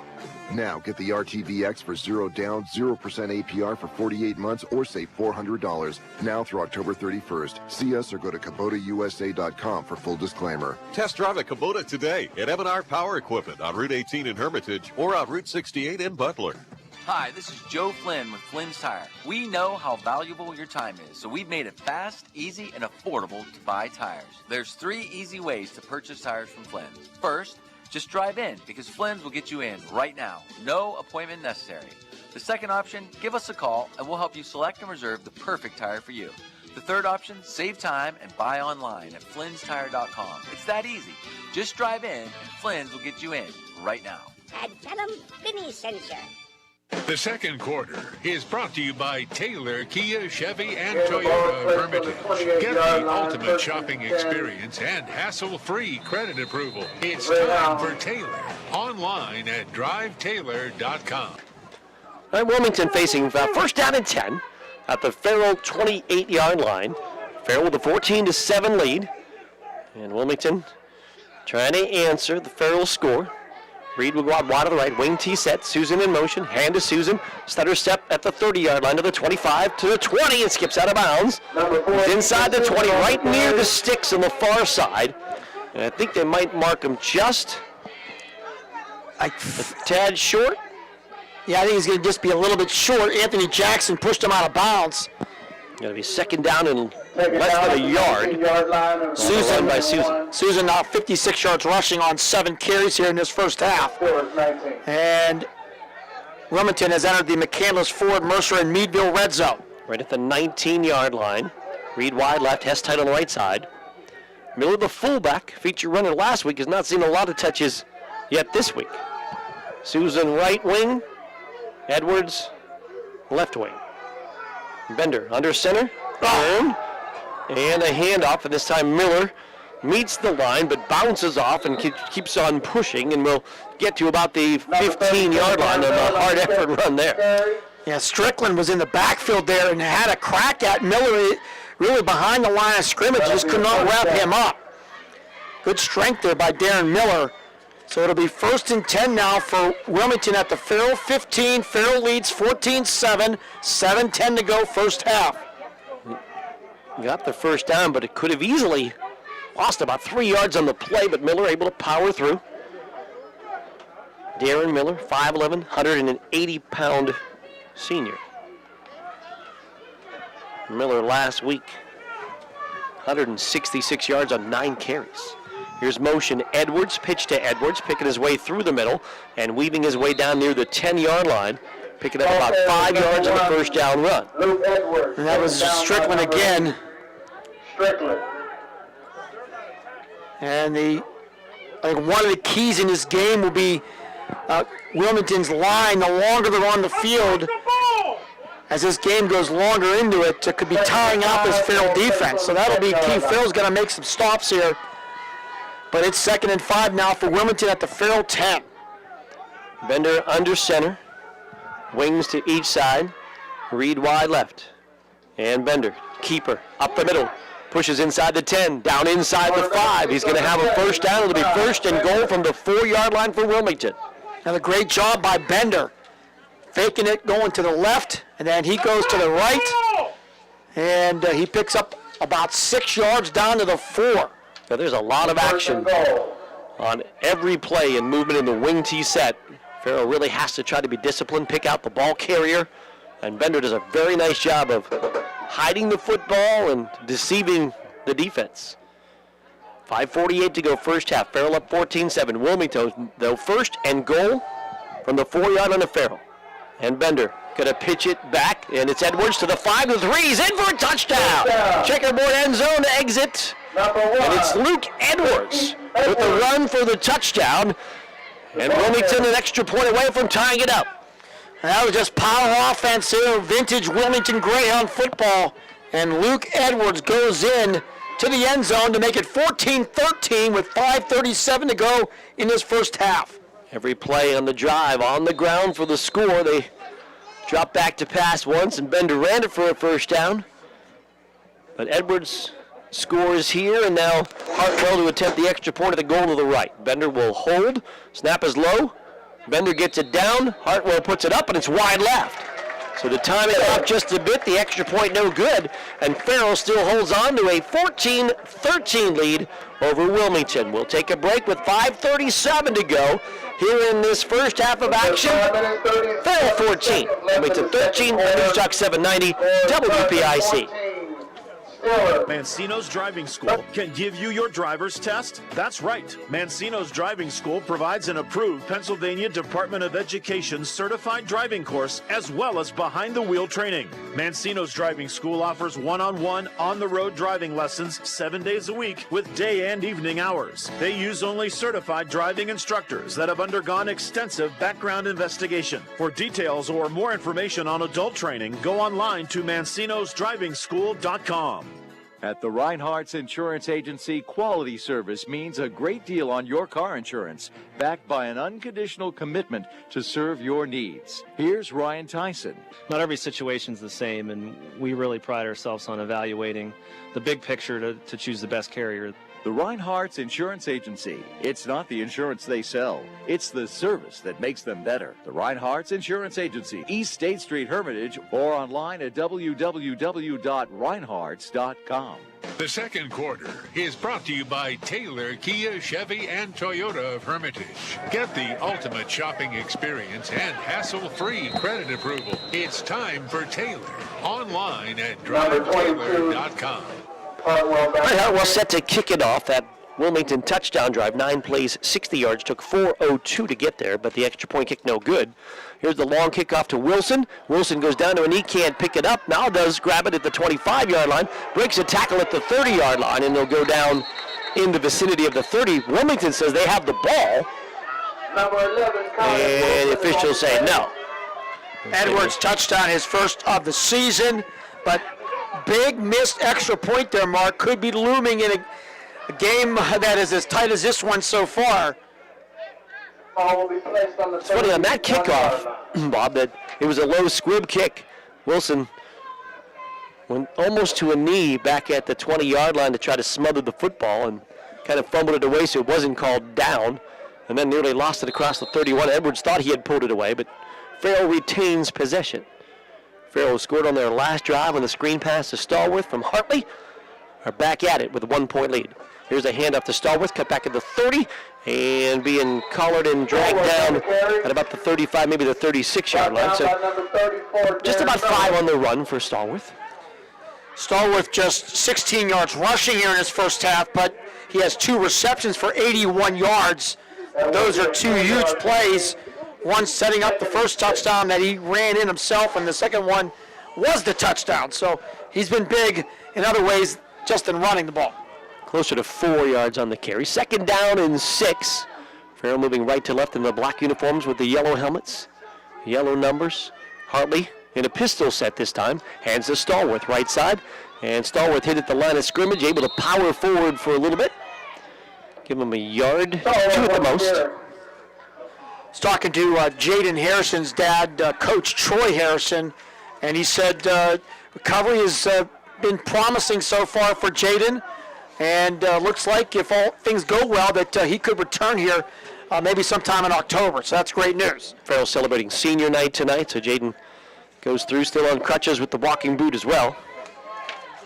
And Farrell hoping to get that senior star back sooner than later. 14-13, Farrell leads, 4:11 to go first half. Farrell moving right to left, big 3rd and 5 for the Steelers. 2 receivers right, 1 to the left. Hartley is going to hand up to Stallworth, and Stallworth's going to get hit and break a tackle to the 40. Outside 45, still on his feet 50, cut back to the 40. He's still running 35 and down to the 33-yard line. First down, Farrell. That was Anthony Stallworth. Once again, Wilmington had a good crack at him, but not able to bring him down. It'll be a pickup of 30 yards for Stallworth, and he goes over the 2,000-yard mark for his career. And if he stays healthy, he has a legitimate shot to go after Christian Lewis's school record.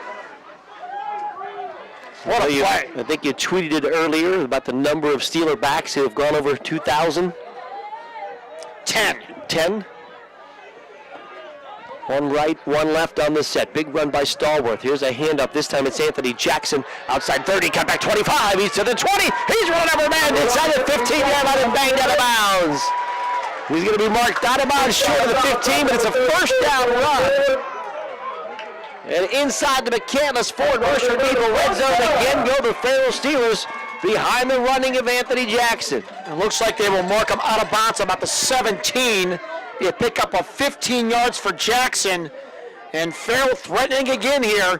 So we're down to 3:31 to go in this first half. Farrell leads 14-13. Butler going wide to the right. Stewart wide left.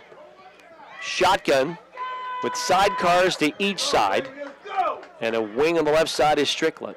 And the handoff is Stallworth. Stutter step, crosses the 15, and dives down near the 12. Great. Satterwhite and Burris up front. Nice seal blocks. Stallworth able to go in between them and get about 5 yards. Shimrack with the tackle. And Farrell able to really get some running going now here late in the second quarter. Offensive line able to open up some holes. Logan Brees, touchdown pass to Gavin Lutz. Lutz's first career touchdown as a freshman. Promising future. It's 14-14 there, Grove City and Sippy Rock. And here's the hand up to Jackson, cut back at the 10, spins back down inside the 5. It's first and goal Farrell as he's down to the 4-yard line. 8 more yards for Anthony Jackson. And he is running extremely hard. Got some thunder and lightning in the backfield at the same time with Jackson and Stallworth. First and goal from the 4. So Farrell Steelers starting from their own 31. They're down to the Wilmington 4. Strickland and H-back on that left side. 2 backs in the set. Again to Stallworth. Cut back in the 5. He's in for a score. Boy, started left, cut back right, and it's 3-2-1. The touchdown for Anthony Stallworth. And it's 14-13. And now add the 6:20 to 13. The Farrell Steelers on top. Stallworth looked like he bobbled that initial handoff to Hartley just for a second. Thought maybe that could cause a problem. He bounces to the outside and goes into the end zone untouched. And the Farrell Steelers have an extra point to try to take an 8-point lead. Lamont Samuels at the goal to our left is 2 of 2 from extra point range. Hartley will hold. Snap is back.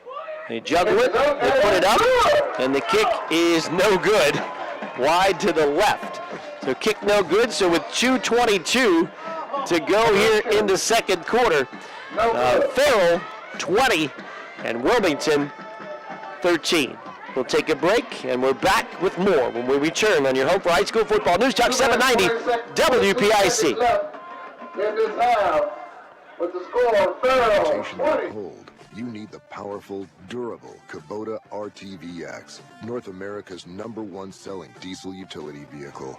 Now get the RTVX for 0 down, 0% APR for 48 months or save $400 now through October 31st. See us or go to KubotaUSA.com for full disclaimer. Test drive a Kubota today at M&R Power Equipment on Route 18 in Hermitage or on Route 68 in Butler. Okay, class. Today, we're discussing what does a roof mean to you? It means that I don't get rained on when I'm inside. It means I can play my music loud and the neighbors can't hear it. It allows my family to safely shelter in place. It means that we can be protected from outside germs. It's where we can dance through the quarantine. To me, a roof means a home. The Penn Ohio Roofing and Siding Group can help keep your family safe now more than ever. Go to PennOhioRC.com to start your installation today. The second quarter is brought to you by Taylor, Kia, Chevy, and Toyota of Hermitage. Get the ultimate shopping experience and hassle-free credit approval. It's time for Taylor. Online at Drive Taylor.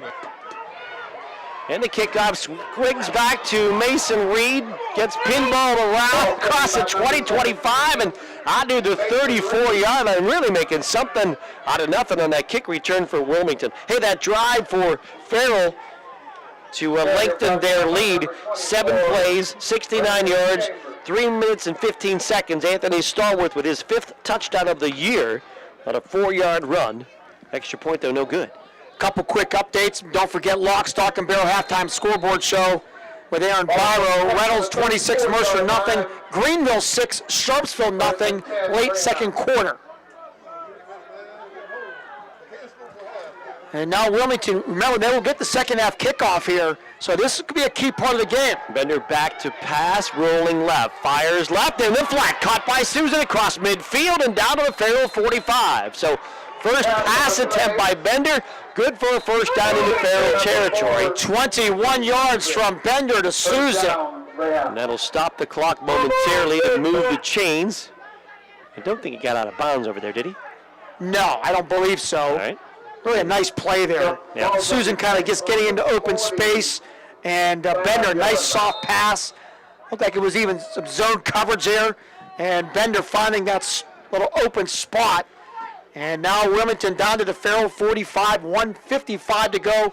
Running clock to go in the second quarter. Wilmington has Bender back to pass again. Pressure coming from the outside. Fastball caught by Susan with a leaping catch just short of 40. Only going to be good by about 3 yards, though, on that pass and catch to Susan. And Wilmington going to take a timeout. Strickland with the tackle, and Wilmington will try to save some clock here. With a minute 41 to 41 to go here in the first half. We'll take time. It's 20-13. Farrell leads Wilmington. We'll take a break here on News Talk 790 WPIC. Perusing the pharmaceutical aisle, doing the best I can without my bifocals to read these labels that say things like benzylconium chloride or a diphosphate something or other. What does that do exactly? Well, you're certainly not going to get answers in a grocery store, are you? The Medicine Shop Pharmacy in Hermitage has the answers you're looking for. So bring your prescriptions and your questions to the Medicine Shop Pharmacy, East State Street in Hermitage. From the Legacy Financial Strategy Studios, online at leavalegacy.com. News Talk 790 WPIC, Sharon, Hermitage, a Cumulus station. The second quarter is brought to you by Taylor, Kia, Chevy, and Toyota of Hermitage. Get the ultimate shopping experience and hassle-free credit approval. It's time for Taylor. Online at drivetaylor.com. Mark Slazak, Bob Greenberg back with you from Farrell High School. The gain for Edwards was about 4 on the pass from Bender. So it is second down and about 6 for Wilmington from the 42-yard line of Farrell. Farrell holding on to a 7-point lead.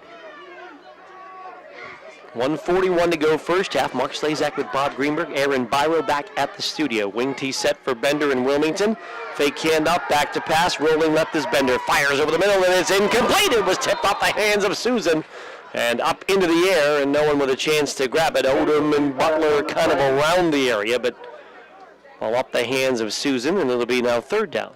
A little misdirection, and then you try to go back to the middle of the field, getting the defense to go the opposite way, and just a little bit of a high pass, tipped up in the air. Now third down, and call it 6 here for Wilmington at the Farrell 41, 1:36 to go in his first half. Farrell leads 20-13. We're going to run in McAllister as an extra wideout. He'll be wide left. Slot left now will be Edwards. Susan a slot right into timeout. What do we got? Timeout, Farrell. So with the 4 wides, Wilmington gets Farrell to take a timeout. We'll do the same. 1:36 to go in the half. 20-13. Farrell leads Wilmington right here on News Talk 790 WPIC. The weather cools down. Stop by O'Neill Coffee for one of their amazing Here it new goes. fall signature drinks. Try the Harvest Moon, a lively combination of pumpkin and maple, or an autumn orchard, a refreshing blend of apple, maple, and macadamia nut. Also new this fall at O'Neill Coffee, the pumpkin apple cider and the pumpkin chai milkshake. Grab a bag of pumpkin spice or autumn harvest coffee to enjoy at home. Don't forget you can pre-order on the O'Neill app and pick up curbside next to the post office in West Middlesex or online at o'neillcoffee.com. Hi, this is Joe Flynn with Flynn's Tire. We know how valuable your time is, so we've made it fast, easy, and affordable to buy tires. There's 3 easy ways to purchase tires from Flynn. First, just drive in, because Flynn's will get you in right now. No appointment necessary. The second option, give us a call, and we'll help you select and reserve the perfect tire for you. The third option, save time and buy online at flynnstire.com. It's that easy. Just drive in, and Flynn's will get you in right now. And tell them Vinny sent you. The second quarter is brought to you by Taylor, Kia, Chevy, and Toyota of Hermitage. Get the ultimate shopping experience and hassle-free credit approval. It's time for Taylor. Online at Drive. Run up the middle after fake will be Bender diving towards the first down marker. He's going to be a little bit short, it looks like, but flags come in. Bender on a quarterback draw with 4 wides on third down about 6. That's probably going to be holding here, I'm guessing. And let's see what we got. It's a face mask against Farrell. Absolutely the opposite of what we thought. We have a face mask call. Opposite of what you thought. I thought all along it was going to be a face mask. So it'll be a first down on the run and then the 5-yard penalty. So Wilmington down to the Farrell 31 now with 1:30 to go in this first half. And again, the 4 wide set. Bender going shotgun with Miller on his left. Takes the snap. Hand to Miller. 30, 25, and down there. Number 34. And a timeout going to be taken as Brandon Fillion hustles out to the numbers to alert the officials, and Wilmington takes time. 1:11 to go, first half. 20-13 will take the break. Farrell on top of Wilmington. More in a moment on News Talk 790 WPIC. Grocery store, perusing the pharmaceutical aisle, doing the best I can without my bifocals to read these labels that say things like benzalkonium chloride or a diphosphate something or other. What does that do exactly? Well, you're certainly not going to get answers in a grocery store, are you? The Medicine Shop Pharmacy in Hermitage has the answers you're looking for. So bring your prescriptions and your questions to the Medicine Shop Pharmacy, East State Street in Hermitage. The second quarter is brought to you by Taylor, Kia, Chevy, and Toyota of Hermitage. Get the ultimate shopping experience and hassle-free credit approval. It's time for Taylor. Online at drivetaylor.com. Mark Slazak, Bob Greenberg with you. He's running the timeout clock on the scoreboard. I didn't see that much for football. I heard the horn, so I kind of figured that a few timeouts ago. But in Wilmington down to, what, 1 timeout remaining? I believe so. That's what the scoreboard says. Moving left to right. They're at the 25-yard line. It is second down and 4. Wilmington trails Farrell by 7. 1:11 to go. First half. 2 receivers left. 2 to the right. Bender in the shotgun takes the snap. Keeper Bender, right side, breaks a tackle 20. Still going 15, still going 10. And it's first and goal Wilmington as Bender makes it down to the 9-yard line. 16 yards for Kalen Bender. And Farrell really did a good job. They accounted for everybody else on that offensive side, but the quarterback, Kalen Bender. They are quickly back into the traditional wing tee set. When the chains are set, Wilmington will be ready to snap it. And a timeout's going to be taken by Farrell.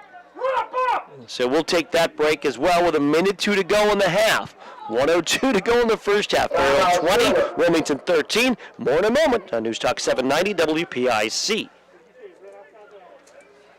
To break and a reputation to uphold, you need the powerful, durable Kubota RTVX, North America's #1 selling diesel utility vehicle. Now get the RTVX for 0 down, 0% APR for 48 months or save $400 now through October 31st. See us or go to KubotaUSA.com for full disclaimer. Test drive a Kubota today at M&R Power Equipment on Route 18 in Hermitage or on Route 68 in Butler. The second quarter is brought to you by Taylor, Kia, Chevy, and Toyota of Hermitage. Get the ultimate shopping experience and hassle-free credit approval. It's time for Taylor. Online at DriveTaylor.com. Mark Slazak, Bob Greenberg back with you from Farrell just in the waning moments of the first half. 1:02 on the first half clock. Wilmington now first and goal from the 9-yard line in the McCandless, Ford, Mercer, and Meadville red zone, moving left to right. In the wing T set, Reed is wide to the right, Susan a wing on the right, Edwards a wing on the left. Miller, the fullback behind Bender, the quarterback. Motion, handoff, Miller up the middle to the 5, to the 3, and down to the 2-yard line, maybe even the 1.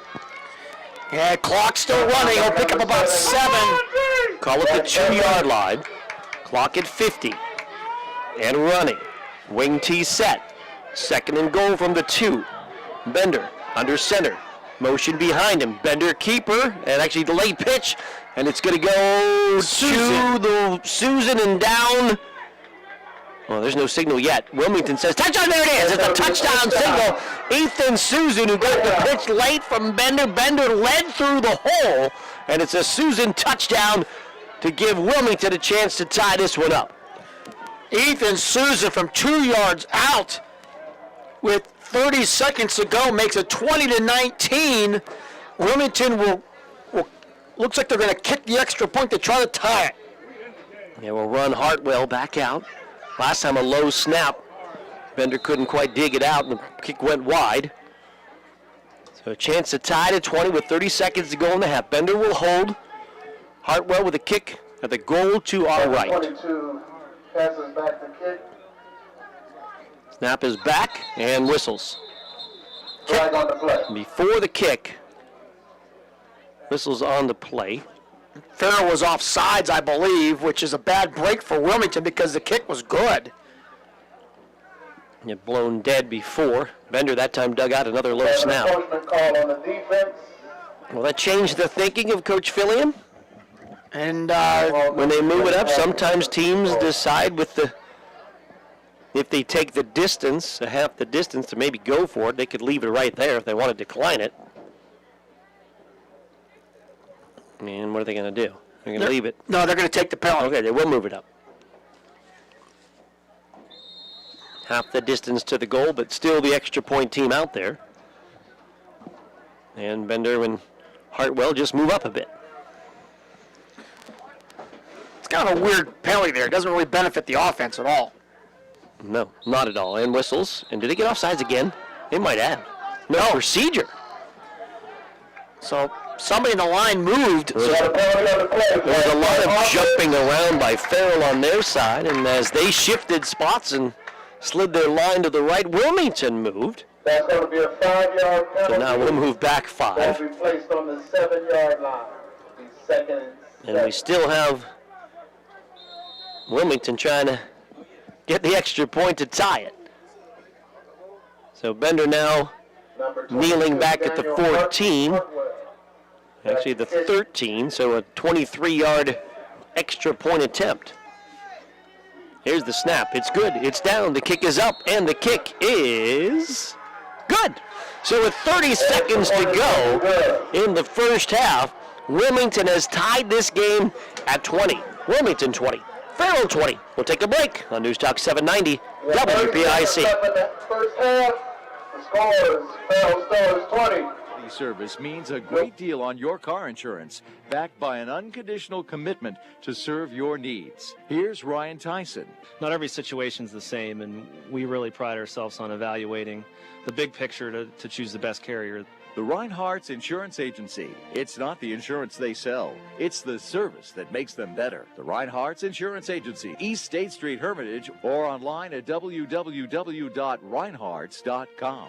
The second quarter is brought to you by Taylor, Kia, Chevy, and Toyota of Hermitage. Get the ultimate shopping experience and hassle-free credit approval. It's time for Taylor. Online at drivetaylor.com. Farrell Stiller got set to receive the ball. So Farrell goes Wilmington goes 8 plays, 66 yards for the tying touchdown with just 30 seconds to go in the half. A efficient mix of pass and run.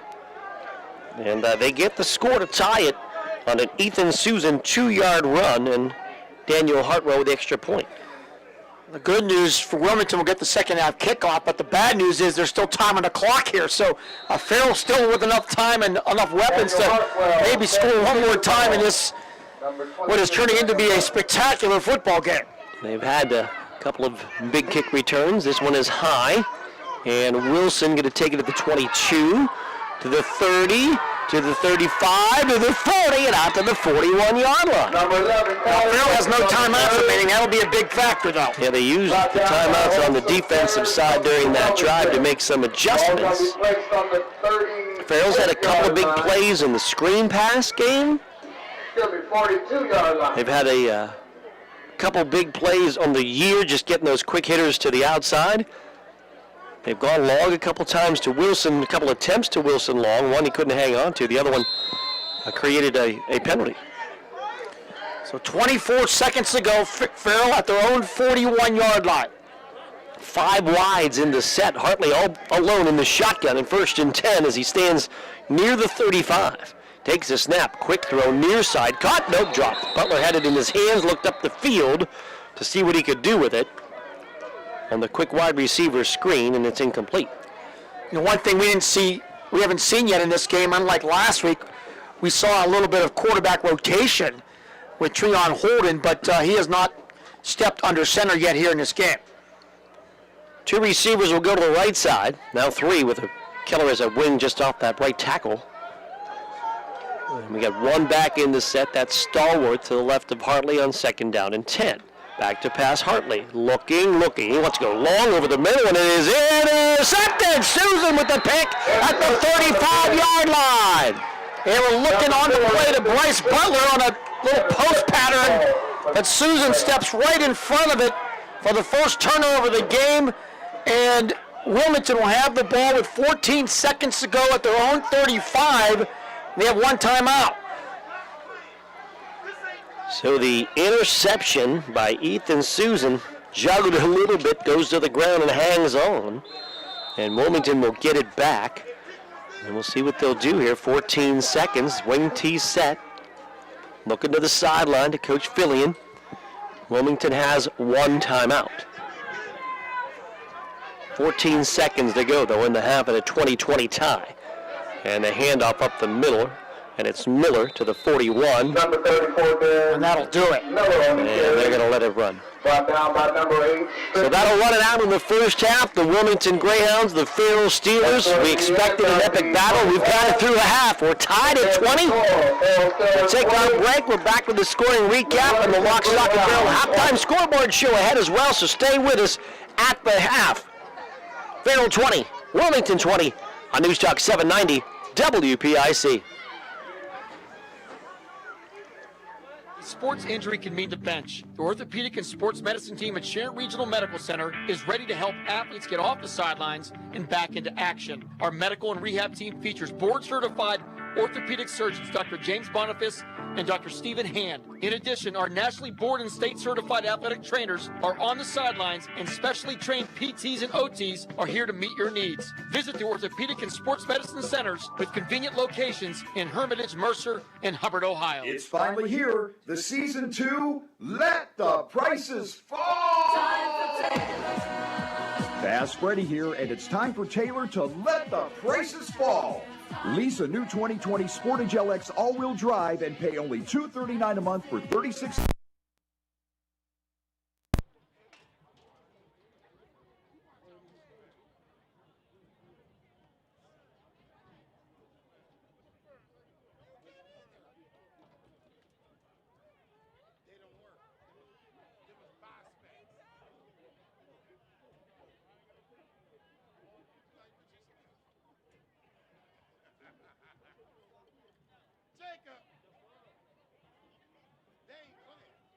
Ladies and gentlemen, welcome to the 2020 Farrell High School Marching Band Halftime Show. The band is under the direction of Mr. Ian McCain. Our first selection for the evening was recorded by Panic at the Disco, featuring an uplifting rhythm and fun melody. The band presents High Hopes.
In keeping with the Farrell spirit, the band will play an empowering tune by G.J. Khaled, All I Do Is Win.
Our closing selection is a tune with a dancing beat, party rock anthem.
Ladies and gentlemen, thank you on behalf of the 2020 Farrell High School Marching Band. I'd like to say thank you, and let's go Steelers!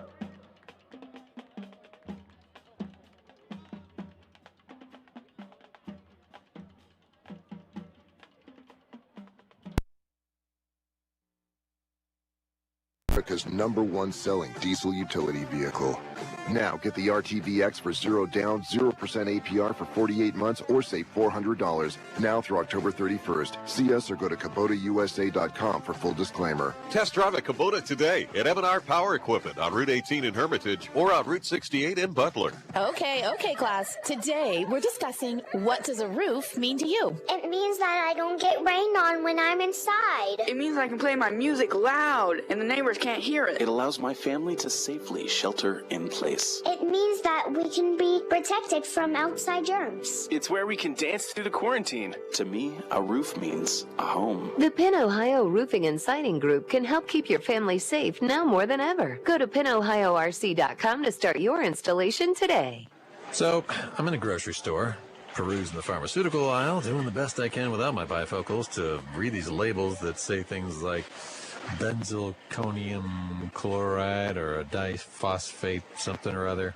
What does that do exactly? Well, you're certainly not going to get answers in a grocery store, are you?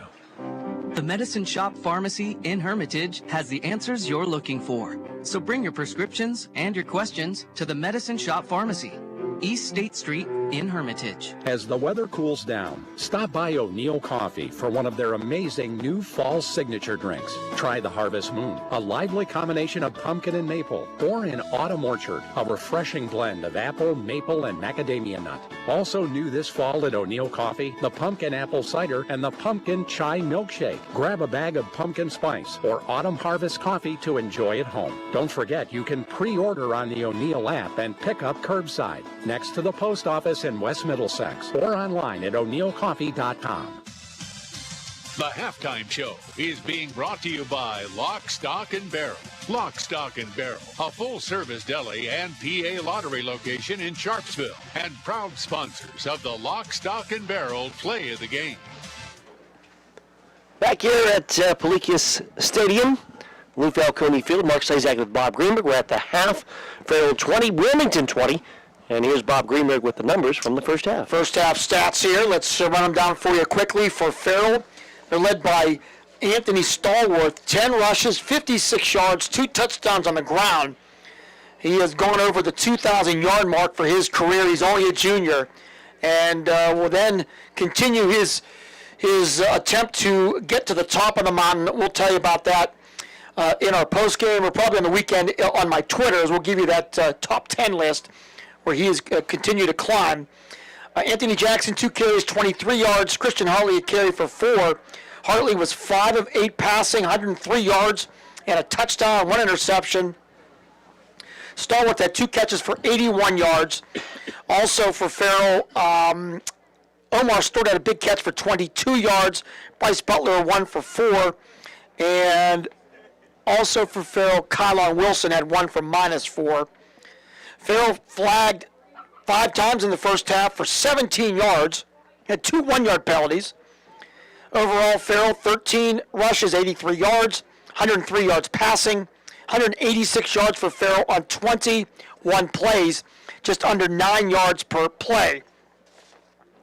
Wilmington, they were led by Ethan Susan, 8 carries, 58 yards, and a touchdown. Darren Miller, 9 for 34. Luke Edwards had 4 for 25 and a touchdown. Kalen Bender, though, the big first half, 8 carries, 67 yards and a touchdown. Bender also 2 of 3 passing for 24 yards. Susan had both of those catches for the 24 yards. Susan also had an interception for the Hounds defense. Wilmington penalized 4 times for 40 yards in that first half. A couple big ones there.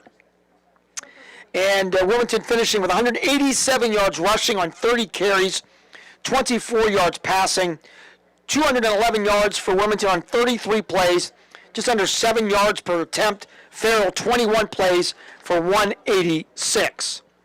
So we are at the half. It is Farrell 20, it is Wilmington 20. Wilmington will get the ball to start the second half.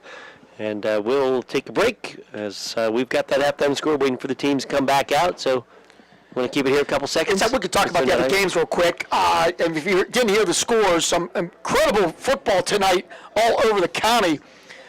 Hickory and Sharon tied at 7 at half. Thought about that game. Hickory went in as we anticipated as the pretty big favorites. But obviously it's a rival game, and you throw everything out there when you talk about a rival game. Yeah, playing at Sharon has been a difficult test for the Hornets forever, and nothing different as that's a 7-7 game at the half. Slippery Rock Grove City, another rival game. Been a fun game, it appears, 14-14 there at the half. No doubt, and you know, Slippery Rock maybe a little bit surprising early on. Grove City losing to Hickory last week, bouncing back and tied at the half. Also at the half, Reynolds continues to roll. 33-0 over Mercer at the half, and it's Colt Toy, another couple touchdowns, Aiden Mull a touchdown, so Reynolds looks like they're going to go 2-0, Mark. Yeah, that's a good football team. They have some experienced players back, and Colt Toy is very good as a running back. And I think I just got an update on the Greenville-Sharpsville game, and Danny Henwood goes 68 yards across the field. Greenville misses multiple tackles per Dan Kitchen, and Sharpsville leads 7-6 over Greenville mid-third quarter. Alrighty, so Sharpsville losing last week to Farrell, trying to get back to 1-1. Greenville lost last weekend to Wilmington. Tomorrow, Middlesex and Kennedy. They play at 1 o'clock. Game on 790 WPIC for you with Ryan Briggs and Chris Birch. All right, we're at the half. We'll take a break. Third quarter, when we come back, it is Farrell and Wilmington tied at 20. Right here in your home for high school football. This is News Talk 790 WPIC. Or perusing the pharmaceutical aisle, doing the best I can without my bifocals to read these labels that say things like benzylconium chloride or a diphosphate something or other. What does that do exactly? Well, you're certainly not going to get answers in a grocery store, are you? The Medicine Shop Pharmacy in Hermitage has the answers you're looking for. So bring your prescriptions and your questions to the Medicine Shop Pharmacy, East State Street in Hermitage. When there's work to do, ground to break, and a reputation to uphold, you need the powerful, durable Kubota RTVX, North America's #1 selling diesel utility vehicle. Now get the RTVX for 0 down, 0% APR for 48 months or save $400 now through October 31st. See us or go to KubotaUSA.com for full disclaimer. Test drive a Kubota today at M&R Power Equipment on Route 18 in Hermitage or on Route 68 in Butler. At the Reinhardt's Insurance Agency, quality service means a great deal on your car insurance, backed by an unconditional commitment to serve your needs. Here's Ryan Tyson. Not every situation's the same, and we really pride ourselves on evaluating the big picture to choose the best carrier.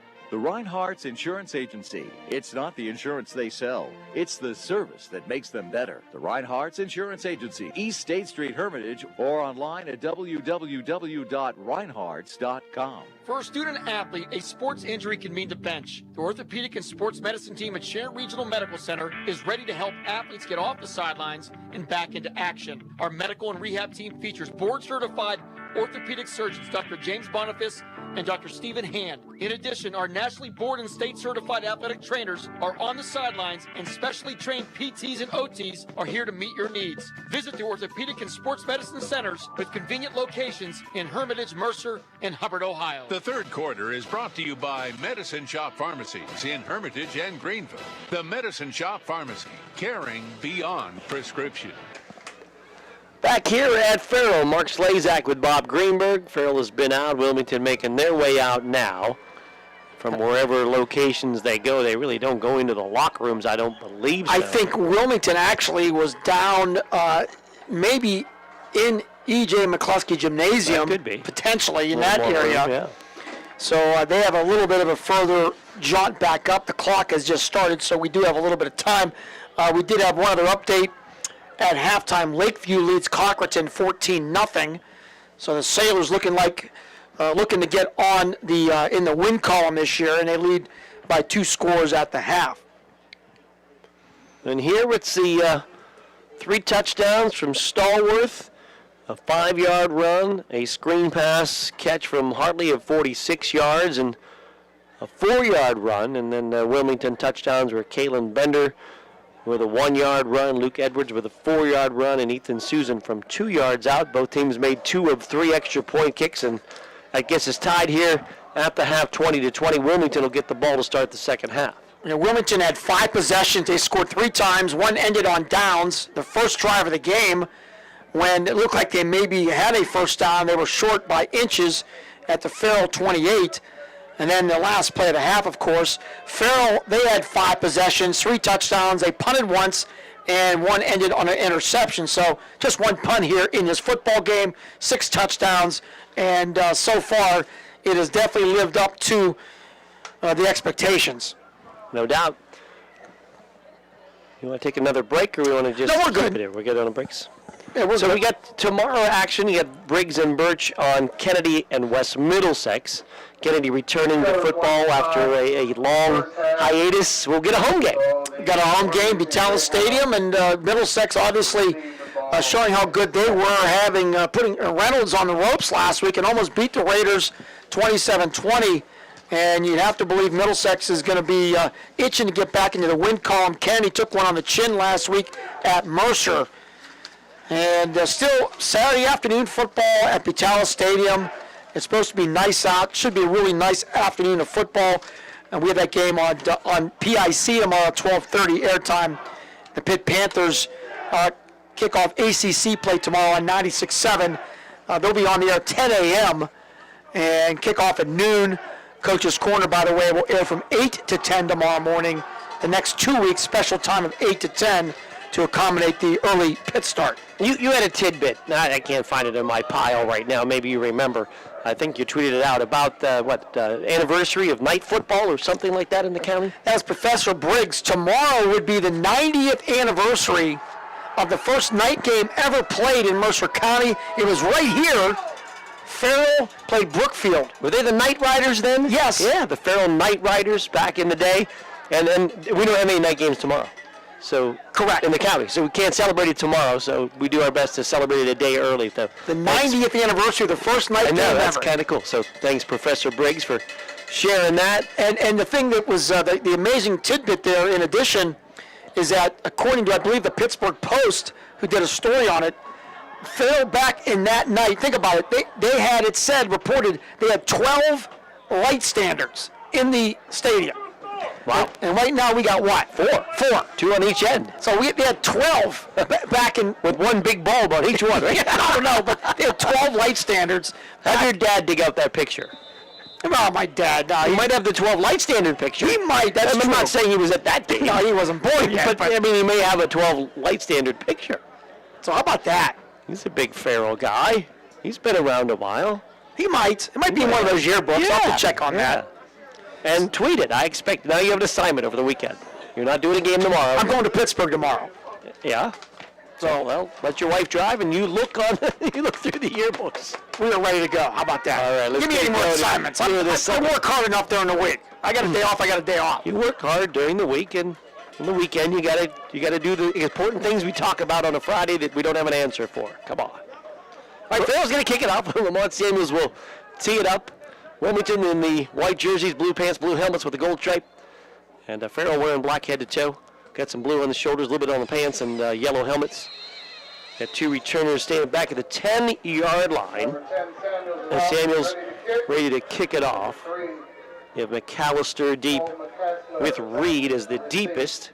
The kickoff is high, and it will go to Edwards, one of the up men at the 24-yard line. Edwards, to the 30-yard line and runs into a bunch of black jerseys, and he will go down as Zaire Thomas, among others, to knock him down. Offensively for the Wilmington Greyhounds, Kalen Bender, the quarterback, Luke Edwards, Darren Miller, Ethan Susan in the backfield, Mason Reed, the wideout, Jordan Hess, the tight end, an offensive line of Jake Chimiak, Morgan Whiting, Braden Penwell, Weston Fanko, and Connor Vascal.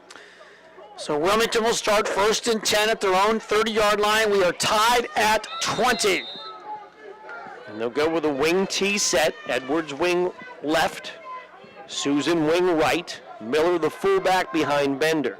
And it's a handoff to Miller. Miller up the middle and running out to about the 33-yard line. Strickland on the tackle. The Farrell defense looks like this. Kean Wade, Jamin Holden, Gary Satterwhite, Preston Williams up front with Marion Norris seeing time up front as well. Taden Strickland, Anthony Jackson, Alan Michael Jackson, Omar Stewart, your linebackers, Lamont Samuels, Denzel Driver, Bryce Butler in the defensive backfield. It'll be 2nd down, we'll call it 7.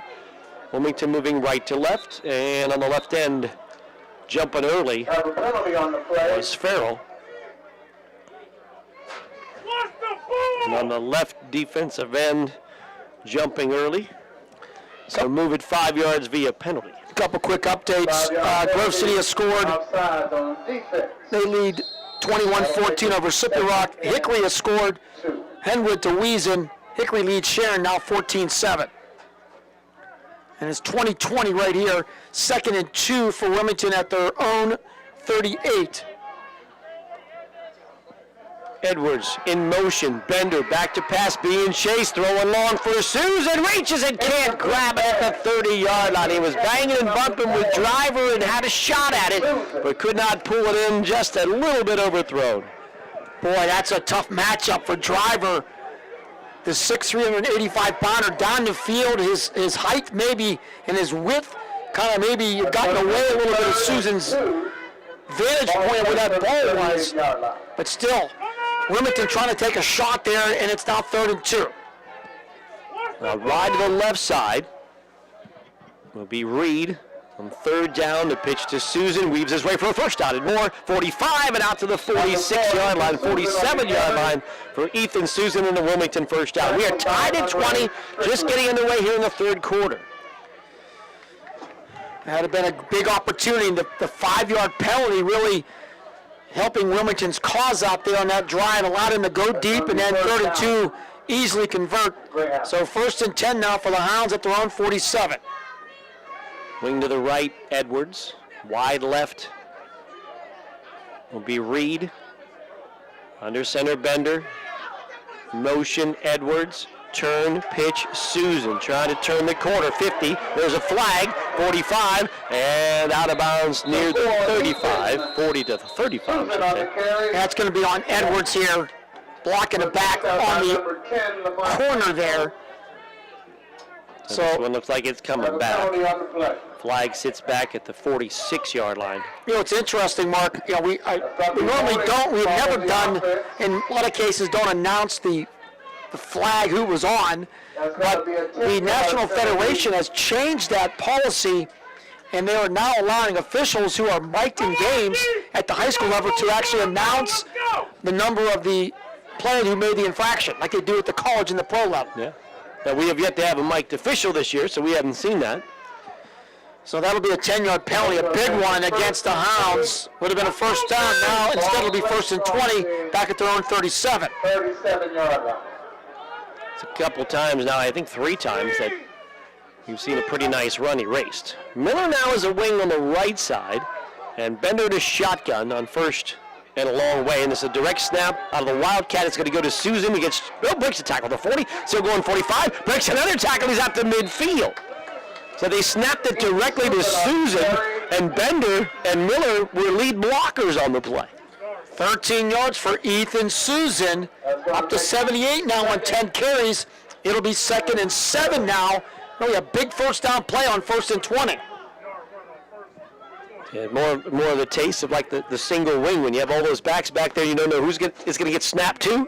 And that one, you had the 3 backs standing beside each other, and instead of snapping to the quarterback, they snapped it right to Susan this time. Similar set. Bender side by side with Susan. Snap again to Susan, who hands it off to Miller. Misdirection to the 40, to the 35, and to the 30. Oh, that was nifty. Miller on the left wing. They snapped it directly to Susan, the back, who handed off to Miller in front of him for a first down. 24 yards there. So a little interesting wrinkle to this Wilmington offense we have not seen. And obviously Farrell a little bit off balance on these back-to-back plays, as Wilmington driving now, looking to get their first lead of the game. So first down to the 29-yard line, 20-20 tie. Bender behind center, Susan to his right. Snap to Susan, hand to Miller, same play, right side, big hole, to the 25, to the 20, still running to the 15, and down to the 14-yard line, exact same play, snap to Susan going left, Miller misdirection comes in front and runs it over the right side for a big first down. 14 more yards as Wilmington has entered the McCandless, Ford, Mercer, and Meadville red zone. It'll be first down, as Bob just mentioned. The ball sitting at just inside, a shade inside the 15-yard line. Miller will be a wing left. An H-back left is Edwards. Bender is behind the center. Susan to his right. Snap to Bender. Misdirection. No, keeper for Bender. Bender inside the 10 and a fake handoff to Miller and down to right at the 10-yard line. It's a chunk of about 5. So that time the snap went to Bender. Miller came in front. He faked it to Miller and kept it going off the left side. Is there a flag over there, Mark? Officials are talking. Looking. I think there is a flag. And Joe Lombardi will tell us all about it.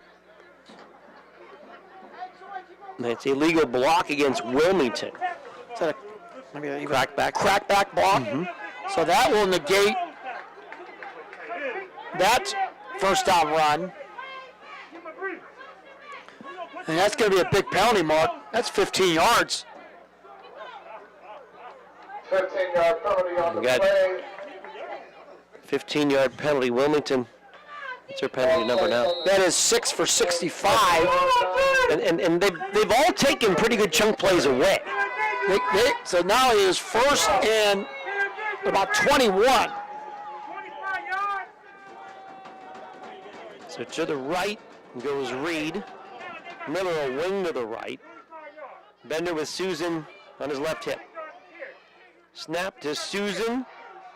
Hands to Miller now coming left, and Miller bottled up at the 35. So they found the misdirection play with back-to-back handoff. Running back to running back handoff. Forward left, and this time, not as much, just to the 35. Omar Stewart Jr. with the tackle there. Should say to the 25. And you wonder, can the Farrell still stop this Wilmington offense? It's second and about 20 right now. Reed is wide left. Miller wing left. Bender steps up to center and now steps back. Susan on his right. Snap to Susan. Sweeping left. Bender gets the corner block. Susan turns the corner and banged out of bounds into the Farrell bench. And he's down to about the 20-yard line. Still well short of the first down. Odom with the tackle. Marion Odom. So it'll be third down now, and I'll call it 16 here. 4 down territory, you would think for Wilmington. Not sure Hartwell's range here, we'll find out, but they're at the Farrell 21. So third and about 16 here. Reed wide to the right. Bender in the shotgun, takes the snap. Back to pass, firing deep over the middle, going for Edwards and overshoots him in the end zone. Miller had a step on Odom, but the ball overthrown, incomplete. So fourth down now, as Wilmington took their shot with Edwards running right down the middle of the field. They're running some, they're going to try a field goal here, Bob. So they feel like the range of Hartwell, and we've seen his be about 35 yards or so. His extra points are obviously pretty impressive. This is going to be, we're going to put it down here. The 27. So 37-yard kick. Bender spots. You got Bender, the quarterback, is the holder. Hartwell on to attempt a 37-yard kick at the goal to our left. The snap is back. The ball is down. The kick plenty long enough. It is sailing, and it is wide to the right. No good. With 6:58 to go in this third quarter, we remain tied at 20. So an 11-play drive that went all the way down to the, at one point, to the 15-yard line of Farrell. It ends with no points, missed field goal, which was long enough and high enough, but a couple of those penalties, Mark, were huge, huge against Wilmington, no question about it. So Farrell back out with their first offensive series of the second half. We'll get some Farrell starters for you. They're missing a lineman, and Farrell's going to take a timeout. Timeout in the action will do the same. With 6:58 to go here in the third quarter, 2020, Farrell and Wilmington on News Talk 790 WPIC. The QuickMed Walk-In Clinic is now open, Monday through Friday from 8 a.m. to 5 p.m. and Saturdays from 8 to 1. QuickMed has a dedicated on-site medical team available to treat minor injuries and illnesses. It's quick, easy, and no appointment is needed. Located at 880 West Liberty Street in Hubbard, Ohio. QuickMed is part of Steward Medical Group and Sharon Regional Medical Center. Learn more at sharonregionalmedical.org. Did you know Herman's Pure Spring Water can be conveniently delivered to your home or office for free? Did you know that Herman's Water in most cases is delivered only 48 hours after being bottled? Take advantage of Herman's special introductory offer. Receive your first month cooler rental and get 2 5-gallon bottles for free. That's a $20 value with no strings attached. Herman's Water in Sharpsville since 1908. Online at hermanswater.com. Herman's Water, when taste matters. The third quarter is brought to you by Medicine Shop Pharmacies in Hermitage and Greenville. The Medicine Shop Pharmacy, caring beyond prescriptions.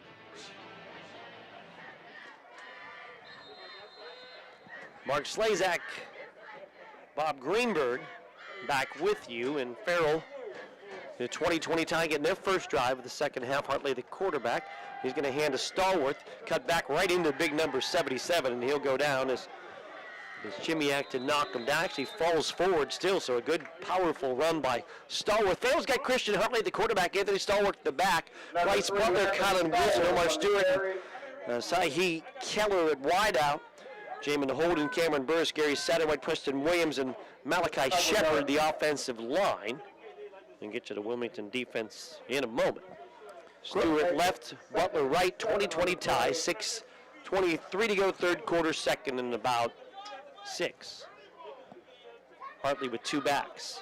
Hartley, hand to Anthony Jackson, left side, will spin across the 25, still go to the 30, and he's out to the 35 for Farrell, first down. And a late flag. There's a flag behind the play. Get to the Wilmington defense while we sort out the flag. The ends are Morgan Whiting and Jordan Hess. Weston Fanko and Jake Chimiak are the tackles. Luke Edwards, Skylar Scheller, and Darren Miller, your linebackers. Ethan Susan, Braxton Shimrack, Kalen Bender, Mason Reed, defensive backs. And that nice run by Jackson coming back. We saw that late in the half, Bob. The 2-back set out of the shotgun for Farrell with Stallworth on one side and Jackson on the other. A couple of positive plays with that set. And that takes away a first down and a big run for Jackson. So now I'll be back to second and call it 15 here for Farrell. The ball back at their own 15. So 2 receivers to the right side, and Keller. And in the slot is Wilson, 2 receivers left. And Hartley with motion in front of him. Jet sweep pitch, and then a reverse, and the ball was loose, and then it gets picked up, I think, by Hartley. They wanted to go with a reverse on the jet sweep pass. It was lost by Wilson. Hartley recovered it, and Farrell keeps the ball, but now it's back near the 10. Yeah, trick play there, and it almost blew up in Farrell's face. Yeah, Wilson had it and lost it. It went right into Hartley. Yeah, it could have been a major disaster, but instead, either way, it's 3rd down and 20 now for Farrell. Steven Tarnosi, QB sneak for a touchdown. Late 3rd quarter, Sharpsville now up 14-6 over Greenville. Trying to bounce back from that 41-0 loss to Farrell last weekend. Looking good against Greenville. Here's Hartley on 3rd and a ton. Back to pass, looking, throwing long down the sideline for Stewart, and Stewart spinning and into the Wilmington bench. The ball into the bench, it's incomplete. Trying to take a shot down the field. You got players down over there, Bob. And that's Stewart maybe cramping up. And so is the defensive back, Reed. We got double cramps going on right now. How about that? So both players that went flying down the field trying to get that long pass, both come up with cramps after the ball incomplete. And we have our first injury timeout. Injury timeout brought to you by the Orthopedic and Sports Medicine team at Sharon Regional. We'll take the break, back more in a moment. 20-20, Farrell and Wilmington. 4:55 to go in the 3rd. Your home for high school football is News Talk 790 WPIC. So, I'm in a grocery store, perusing the pharmaceutical aisle, doing the best I can without my bifocals to read these labels that say things like benzylconium chloride or a diphosphate something or other. What does that do exactly? Well, you're certainly not going to get answers in a grocery store, are you? The Medicine Shop Pharmacy in Hermitage has the answers you're looking for. So bring your prescriptions and your questions to the Medicine Shop Pharmacy, East State Street in Hermitage. As the weather cools down, stop by O'Neill Coffee for one of their amazing new fall signature drinks. Try the Harvest Moon, a lively combination of pumpkin and maple, or an Autumn Orchard, a refreshing blend of apple, maple, and macadamia nut. Also new this fall at O'Neill Coffee, the Pumpkin Apple Cider and the Pumpkin Chai Milkshake. Grab a bag of pumpkin spice or Autumn Harvest coffee to enjoy at home. Don't forget, you can pre-order on the O'Neill app and pick up curbside, next to the post office in West Middlesex, or online at o'neillcoffee.com. The 3rd quarter is brought to you by Medicine Shop Pharmacies in Hermitage and Greenville. The Medicine Shop Pharmacy, caring beyond prescription. All right, so we're still in the injury timeout. Injury timeout brought to you by Orthopedic and Sports Medicine team at Sharon Regional. And it would be Stewart, who looks to have cramps in maybe both hamstrings. And then Reed. That's not, that is Reed. Yeah, it's Reed over there who's having the same issues. We got a quick chance here. I'll give you a couple other updates. Grove City has scored a can mark. They had scored on a Hovas touchdown run of 23 yards, and now a 27-yard pass from Brees to Pereira, 28-14, Grove City over Sippy Rock. And Octor with a field goal for Sharon. It's Hickory 14, Sharon 10. That's in the third quarter. Sharpsville got another touchdown, right? Sharpsville up 14-6. I had mentioned that. Reynolds scores again on a touchdown by McLaughlin. 47-0 Reynolds over Mercer. And we had Lakeview Cochraton at 14-0. Any update on that? I do not have an update on that. Let's give another round of applause. Lakeview leading Cochraton 14-0. So it's a tough walk over for Stewart. Cramps on the far side, and they've got to walk all the way back over to the near side. So 4th down and 20, so really a huge penalty against Farrell, the holding, because now Farrell's got to punt. Punter will be in the end zone, and Wilmington, barring a penalty or turnover, are going to get great field position to try to take the lead. Two good returners in Susan and Bender standing at the 45. Right at the goal line to kick it away is Hartley. 20-20 tie here in the third. Number 2, Hartley. Back to So Hartley set to kick. The snap is good. He gets it away. It's a low line drive kick that Bender fields at the 42. Tries to make a man miss and then takes a knee. He went left, nobody. Went right, nobody. Saw a lot of blue jerseys and then just knelt down at the 42. So good field position for Wilmington. I'm not sure how many times I've seen the quarterback return kicks. True. Till this year, we got Henwood returning kicks for Hickory, and we've seen Bender. In 3 games, we've seen it twice.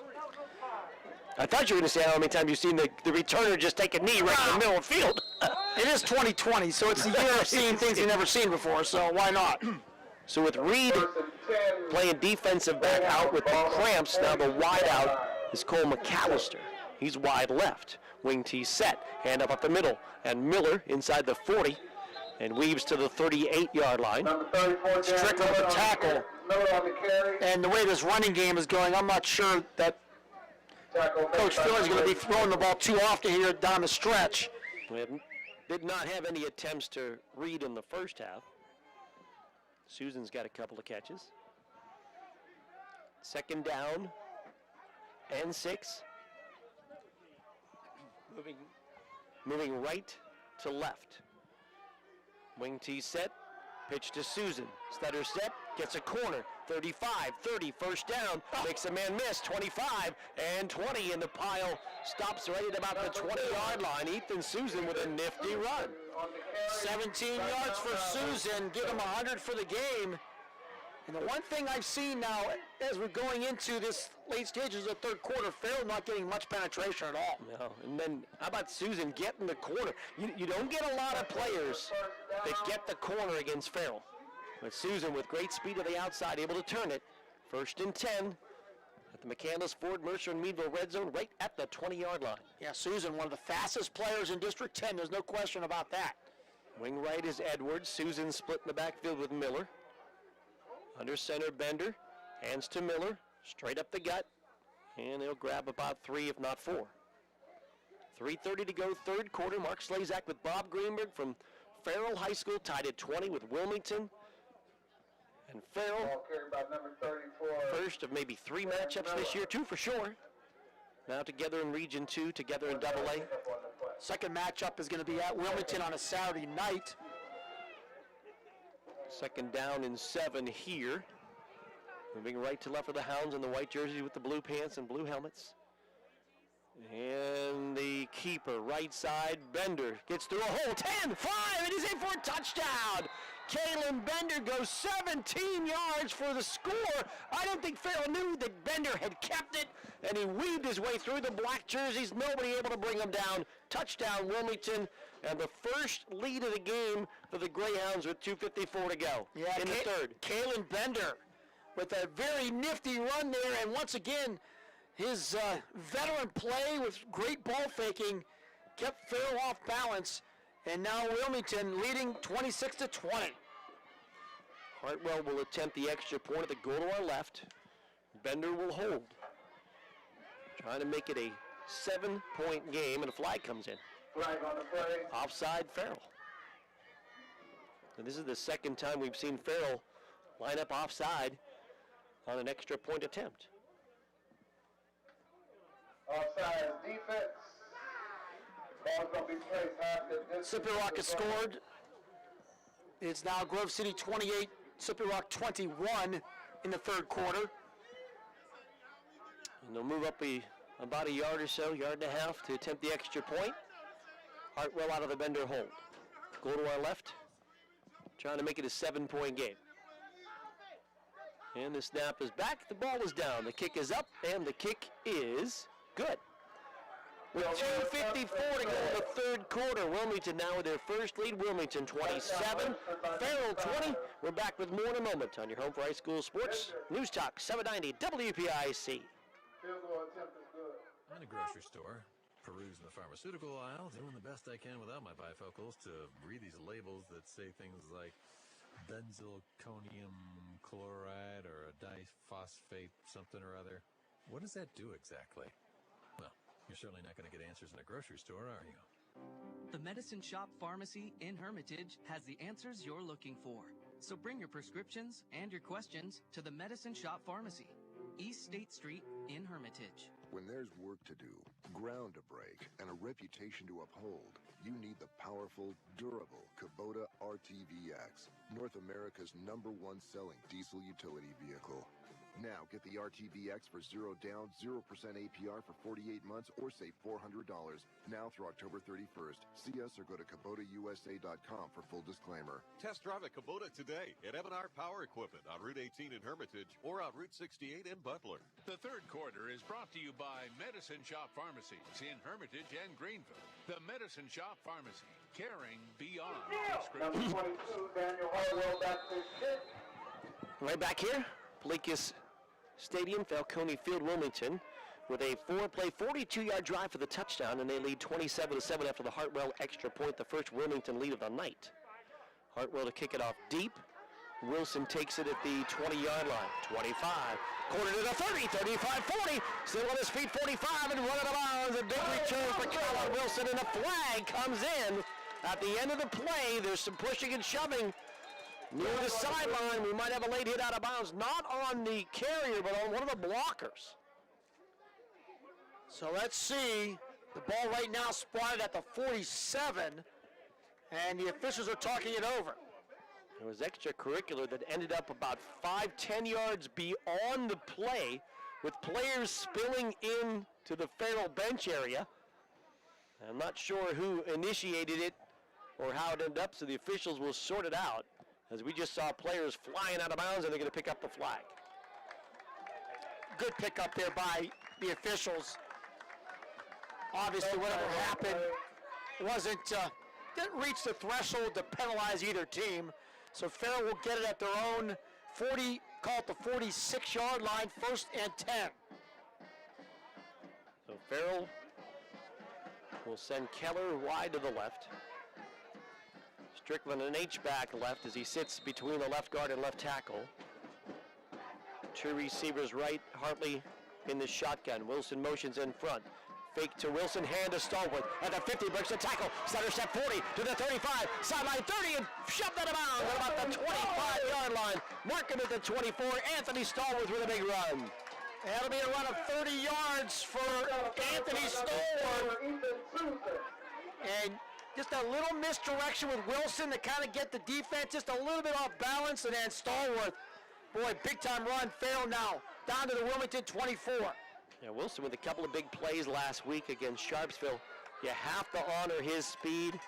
Keep an eye on the jet sweep, and that's what happened there. Same play going the other direction. Here's Stallworth, and this time he's swallowed up. Instead of going right, he went left and gets swallowed up to the 25, a loss of a yard on the play. Stallworth already with 3 touchdowns here tonight, 90 yards rushing on 13 carries. And a couple of big catches as well on some screen passes. One was 35, one was 46. Hickory has scored on a Henwood run, extra point blocked. Hickory now leading Sharon 20-10 late third quarter. Two receivers right, wing left, wide out left. Motion, Wilson, hand to Stallworth, gives ground back to the 30. He's in trouble. Rob breaks a tackle and gets back to the 23. Oh my, they had him hemmed in back at about the 29, and he would just not go down. And he got a player down right in front of the Farrell bench, and they'll stop the clock there. But Stallworth able to at least get back to the original line of scrimmage. It's a Wilmington player. That is Connor Vasgel, I believe. The big guy. And obviously we could not see what happened, but there is an injury timeout. We'll take a break. We're back with more in a moment. 27 to 20. No, he's up. So that's a brief injury timeout brought to you by the Orthopedic and Sports Medicine team at Sheridan Regional. They help the injured athletes get back on the move. Call 724-981-2522. Vasco back on his feet and quickly walking off the field. So looks to be okay, and we will not take a break. We'll just keep it here. Big time track and field athlete. More in the field. Yeah, field all the way field. Yeah. Not more in the field, in the field. All in the field. And he'll have to come off for a play. So it'll be third and 7 here for Farrell. They need to get to the 15. 1:48 to go in the third. Farrell trailing 27-20. About 3rd and 9. Well, the scoreboard says 7. But no, the down markers is the ball's you're right. 27. The balls and the down marker aren't even close to each other. Why are you questioning me? I don't know. Somebody has to. Two backs in the set. Hartley back to pass. Looking over the middle. It is caught. Juggled, tipped, and caught. What concentration on the catch made by Wilson. The ball got tipped. It hit Wilson and bobbled, and then he was able to grab it in for a big first down play. First down and goal for Farrell. They're quickly to the line. 16 yards here for Wilson. Defender deflected it. Wilson still caught it. Wilson in motion. And a handoff. Stallworth stutter step and pull down at about the 7-yard line. Oh, what a play. Kyron Wilson able to concentrate and bring it in after a defender had tipped it, and it went off his chest, and he still pulled it in. Anthony Jackson now back in for Wilson here on what will be 2nd down and goal from the 7. Farrell trying to tie it up. Schaller with the tackle there. Really having a fine game here tonight for the Hounds defense. Shotgun with double side cars. Receivers wide each side. Snap to Hartley and whistles. What do we got? It is procedure, the call against Farrell. Boy, just sloppy play here, costing both teams in crucial situations here tonight. And it really has. It's been both sides for a good part of the game, losing sometimes opportunities and losing sometimes some chunk plays that are taken away by their own penalties. 8 flag against Farrell for 37 yards. Wilmington 6 flags for 65 yards. 53 seconds to go. Third quarter, 27-20 Wilmington, but Farrell knocking on the door. 2nd and goal from the 11. Shotgun with double sidecars. Hand to Jackson, trying to bounce it outside. Gives ground to the 15, now cuts to the 10, and he's going to be pulled down short of the 5. Goes far side, looks like he'll be out of bounds at around the 7-yard line, so gets about 4 there. Boy, Darren Miller, fantastic tackle there. You thought for a moment Jackson had that corner, but then Darren Miller coming out of nowhere with a strong tackle. Put it down at the 6. 3rd and goal from the 6. 30 seconds to go here in the 3rd. 27-20. The Wilmington edge, but as we said, Farrell knocking on the door here. Go to our right. A bunch set of receivers on the right side. Hartley takes a snap. Rolls right towards the bunch set. Being pressured, being hit as he throws. It's a jump ball, it's intercepted. He got hit as he throws, and it's picked off in the end zone. And that was just a tough passer by Hartley. There was a receiver in the back of the end zone, but did not break quick enough to get to the ball, and then a pickoff. Was that Susan? We'll check the replay here in a moment. But either way, but there was a bunch of white jerseys. Hartley hit as he throws, and a Wilmington interception in the end zone with 22 seconds to go in its 3rd quarter, thwarting an excellent Farrell drive. So Wilmington, the big defense, the Hounds hammer. It's the ball back, and they'll get the ball to 20 on the touchback. Receiver out wide to the right. Split backs in the set. Hand to Susan, dips in, now bounces outside, 25, 30, and spun out of bounds. Number 4, Ethan Susan on the And carry. right at the sticks. Brought down by number 5. The sticks are dropped. We'll see where he's out of bounds. Yeah, it was one of those plays. They tried to roll Hartley out, and there was nothing there. He couldn't run, and there was just a lot of white shirts in the end zone, and kind of threw it a little bit back across the field. And that may not even be where it was intended, as he was hit right when he started to throw. He's getting spun around. And now we have what? Timeout. Chain issue. Still setting the chains on the far side. So we have a chain problem, and which forces the officials to stop action. Correction, 2nd and 2. So, yeah, Susan went right into the sticks and knocked him over. And now they're reset 2nd down and less than a yard. 15 seconds to go. Here in the 3rd, here's Susan. Up the middle, picks his way for a 1st down. Crossing the chains out to about the 33-yard line. And once it's set, that might be the final play of the 3rd quarter.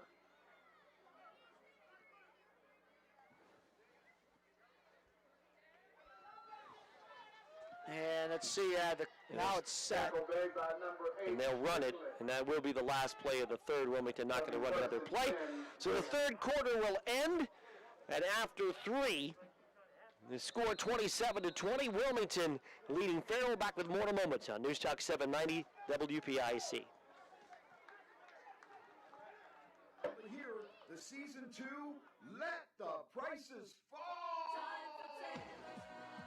Fast Freddy here, and it's time for Taylor to let the prices fall.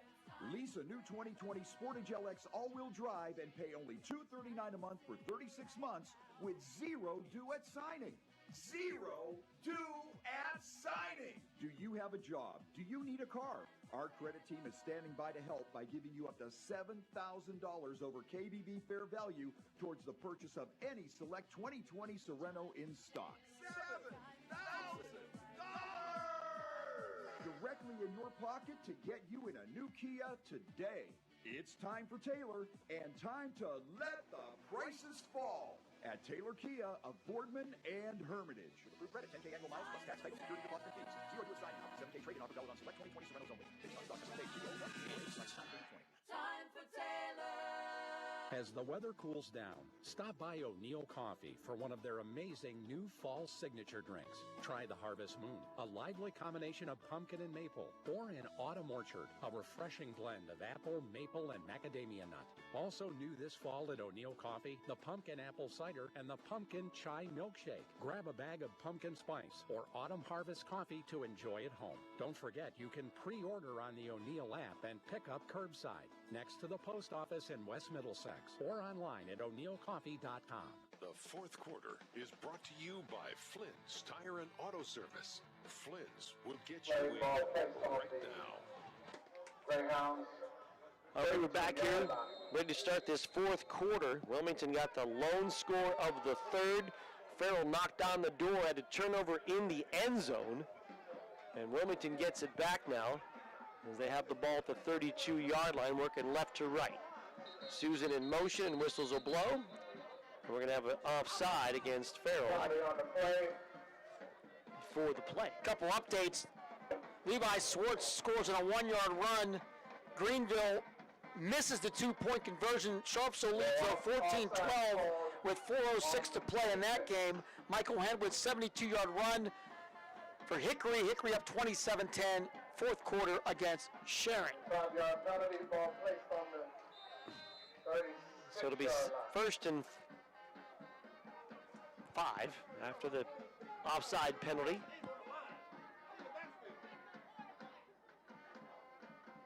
And they're offside again. Well, somebody moved. Yeah, I think they just wanted they wanted a blitz. And Jackson came running from about 6 yards away and just couldn't put the brakes on. So offsides. And that should be a 1st down. I think it's pretty obvious that Wilmington's offense is too good for Farrell to be giving them 5 yards at a crack for free. That does not usually end in a good finish here. So first down here for Wilmington on back-to-back 5-yard offsides. No wideouts, double tight ends. Pitch to Susan. Off the wing tee set. Crosses the 45 out to the 46. Close to the 47-yard line. So with Reed, the wideout, having the cramp issues, they've gone to double tight ends with Hess and Schimmer. Big hit there by Strickland. Farrell going to run Malachi Green, a 5'10", 285-pound freshman. Here's Susan up in the middle with a big hole to the 45, to the 40. So run to the 35, to the 30, and on his feet down near the 25-yard line. And the ball is loose, but I don't know if it's going to be ruled a fumble. It's going to be a pickup of 28 yards. No signal yet. And we're holding him up and trying to rip the ball away. And then it's Wilmington ball. They may have had, I don't know if that was a recovery, if they called that a fumble, or how that finally ended up how it worked out at the end. But Wilmington still has possession. Well, there was no beanbag, so we have to assume there was no official fumble there. As they had held Susan up, and I think the whistle had blown before they were able to rip the ball out. So 1st and 10, down to the 26-yard line for Wilmington. Wing tee set, double tight ends. Again, it's Susan up the middle, and Susan working his way down to the 20-yard line and into the McCandless, Ford, Mercer, and Meadville red zone. 161 yards now for Susan on 18 carries. And as I anticipated in the first half, with this Wilmington big offensive line and Farrell having a hard time stopping them, that it was eventually going to be a significant factor in this game as Wilmington looking to score again and take a 2-touchdown lead. 2nd down. Call it 6. And Bender hands this to Miller, left side to the 15, to the 10, to the 5, and he's in for a touchdown. Darren Miller up the gut for a score from 19 yards away. And Darren Miller with his first score of the night, he goes over 100 yards rushing. And now the Wilmington Greyhounds lead 33-20. Darren Miller, 19-yard touchdown run. And the biggest lead of the night for either squad. First time we've had a 2-score differential. Hartwell at the goal to our right will kick. And Bender to hold. Snap is back. Ball is down. The kick is up. And the kick is good with 10:20 to go in the 3rd quarter. Wilmington now up on top of Farrell. 4th quarter, just into the 4th quarter, we should say. Wilmington now on top of Farrell by a score of 34-20. We're back with more in a moment. Your home for high school football is News Talk 790 WPIC. Perusing the pharmaceutical aisle, doing the best I can without my bifocals to read these labels that say things like benzylconium chloride or a diphosphate something or other. What does that do exactly? Well, you're certainly not going to get answers in a grocery store, are you? The Medicine Shop Pharmacy in Hermitage has the answers you're looking for. So bring your prescriptions and your questions to the Medicine Shop Pharmacy, East State Street in Hermitage. When there's work to do, ground to break, and a reputation to uphold, you need the powerful, durable Kubota RTVX, North America's #1 selling diesel utility vehicle. Now get the RTVX for 0 down, 0% APR for 48 months or save $400 now through October 31st. See us or go to KubotaUSA.com for full disclaimer. Test drive a Kubota today at M&R Power Equipment on Route 18 in Hermitage or on Route 68 in Butler. The 4th quarter is brought to you by Flynn's Tire and Auto Service. Flynn's will get you in right now. All right, 7 plays, 80 yards, the touchdown drive for Wilmington. Hartwell with a point after the Darren Miller touchdown run. Here's a short kickoff taken by Samuels. And Samuels breaks one tackle, but not another. A host of Hounds will pull him down to the 35. So Darren Miller, a 19-yard touchdown run. Hartwell point after Wilmington now a 2-touchdown lead as they have scored the only second half touchdowns after we had a 20-20 tie at the half. Lakeview's won. They shut out Conkerton 26-0. First and 10. The Steelers ball placed on the 36-yard line of the Steelers. First and 10-13 to go in this one, 34-20. Wilmington on top, whistles from the officials. Farrell right now, obviously, still got a lot of time left, but they need to score. Wilmington, they've scored on 5 of their 8 possessions, missed a field goal on a 6th, end of downs on a 7th, end of half on an 8th. So not really stopped very much here tonight. 2 receivers right, 1 left. Snap to Hartley. Hand inside to Stallworth, going right, tries to go back left, but Miller's going to grab him, and the late hit going to be called. So even though a gain's going to be a loss of 1, the late hit going to go against Wilmington. Yeah, it'll be a 15-yarder.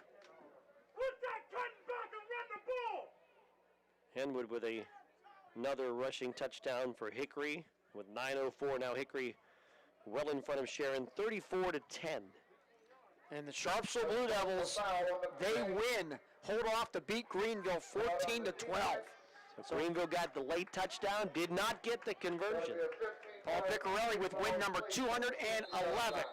So the 15-yard penalty moves the ball out to midfield, and that's a break. No doubt. Still plenty of time in this one. Farrell Steelers, though, need something here. Caden Strickland is the fullback in an I formation. A hand to Stallworth. Left side, gets hit at the 50, breaks a tackle, and squirts to the 45. Offensive line pushing the pile, and Stallworth all the way down to the 43. Number 3, Anthony Stallworth. Stallworth goes over 100 yards now for the second straight week, 104 on that run. I thought Farrell, and I'm sure Coach Pegues feels pretty good about his game plan, but they took a couple shots early in the game down the field and just missed on one big one to Colin Wilson, but they really have not gone deep really since. High formation, hand to Stallworth. Stutter step, 40, and struggles forward and powers forward, and it looks like he's going to have a first down. And one reason why is because Anthony Stallworth has done so well. They went long early and got an interference penalty against Wilmington. Went long again. Wilson couldn't hang on to one, but could have been a big play, maybe even a touchdown. And they've had a couple plays down the field that have got picked off as well. But Stallworth's been good. Here's a hand up again to Stallworth. Turns a corner 40, 35, and bangs out of bounds. Picked up about 8 yards, and now a Farrell Steeler player is down. Is there a flag there as well? I believe there is. They lost a towel and a flag at the 41 as well. This is going to come back. Preston Williams was down for a second. He's back up.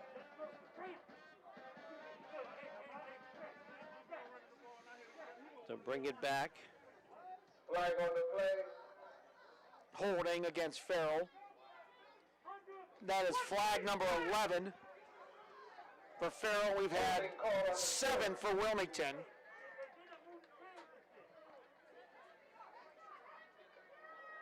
So first and now 20, back to the 50-yard line. 8:40 to go in the game. Wilmington leads 34-20. 4 wides in the set. Hartley in the shotgun. Back to pass. Looking right, looking left. Now trying to get away. Whiting had him, can't hold on, but he's going to go back and be sacked down to the 39-yard line as Skylar Schaller on the blitz will bring him down. We talked about Schaller earlier tonight, and he has definitely gotten my attention.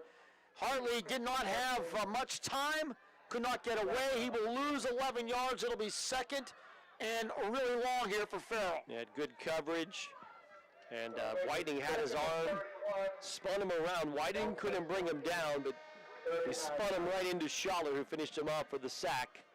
And now it's a second down and 31. Pistol set, delay handoff, a draw to Stallworth, 35-40, and then run out of bounds. Anthony Stallworth on the play. About 5 yards for Stallworth. So the ball up to the 34-yard line.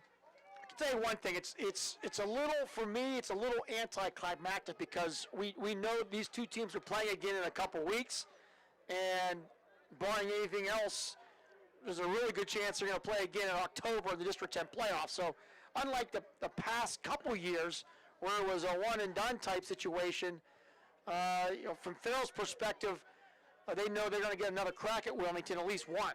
Two receivers right, one to the left. Now three on the right side. Hartley back to pass. Loads up, fires deep over the middle, and it is incomplete. Intended for Wilson. Bender there to hit him right as the ball got there. Wilson wanted a flag, but good timing on the play, and this one's incomplete. Boy, that was a tough call there. Bang, bang play. And obviously Farrell wanting that call. Tough call, either way. It was, the timing by Bender was almost perfect, but it was close enough where we've seen the call. Right. It could have gone either way, but a good play by Bender. And unfortunately for Farrell, incomplete. And fourth down, punting situation now for Hartley. Sharon returns the kickoff for a touchdown. It's Hickory 34, Sharon 16 now, with 8:50 to go in that game.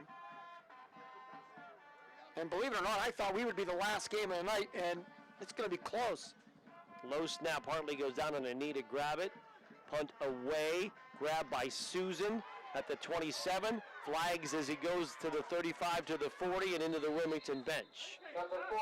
And let's see what the flag is back in the middle of the field. Flag on the play.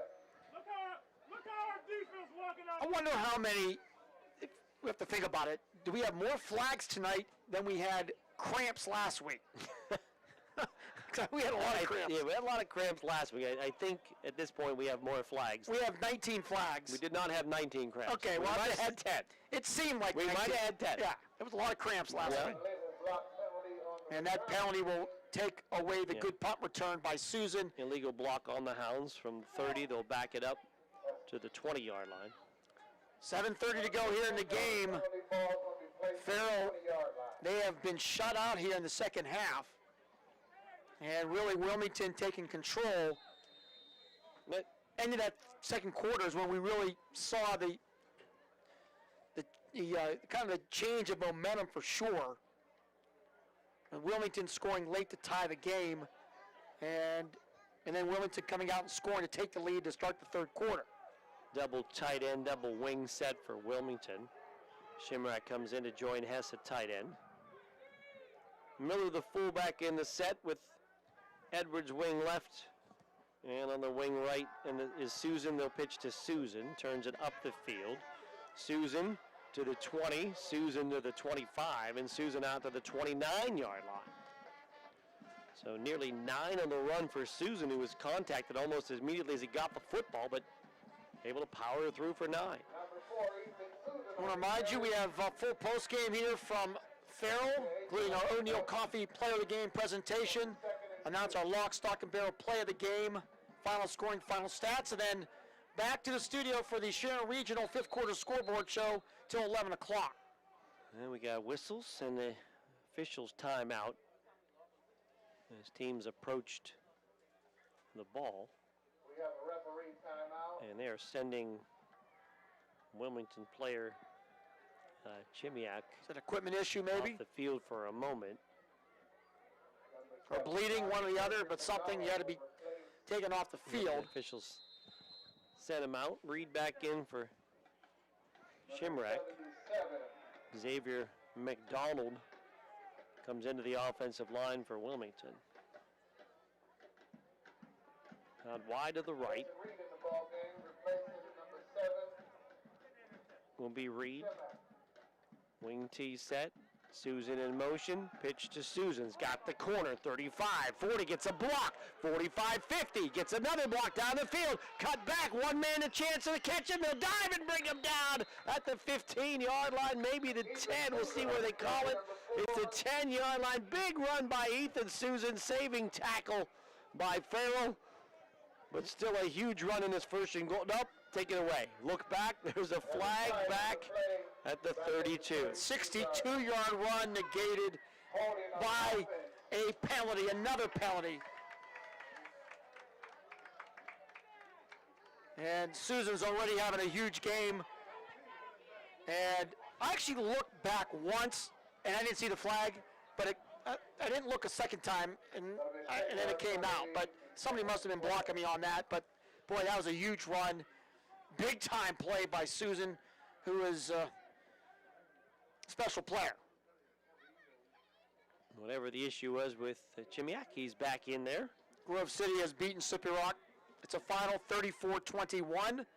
So the Eagles, first of two against their arch nemesis, come up big, getting their first win of the year. I think we may see Grove City next week, Mark. They're coming to Sharon. All right. Out wide to the right is Reed, and after the penalty, it's second down and a yard. Nope, second down to 9, I should say. Bender looks to the back judge, watches for his count, snaps the ball, and up the middle it's Miller, running hard to about the 29-yard line. It'll be third down and short. Susan with 169 yards rushing, Miller 109 yards rushing, Bender 88 yards rushing. That's going to add up to a lot of yards rushing. And then how many yards have they lost via penalty?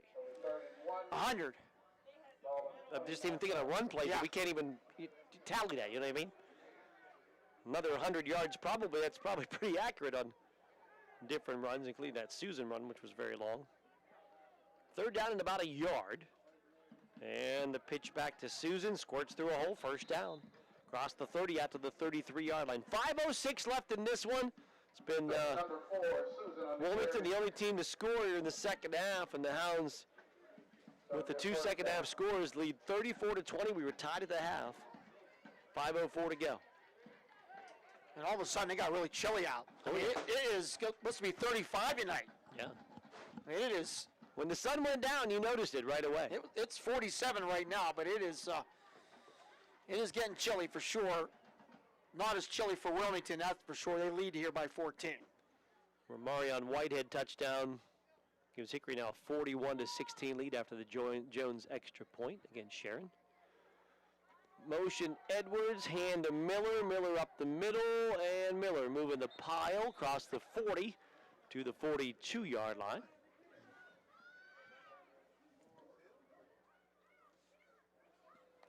Hickory leading 41-16 over Sharon. Number 34, Darren Miller on the carry. Brought down by... So Hickory, Sharon, they battled for a long time. It's pretty close first half, but they have put the pedal to the metal in the second half. Leading Sharon big.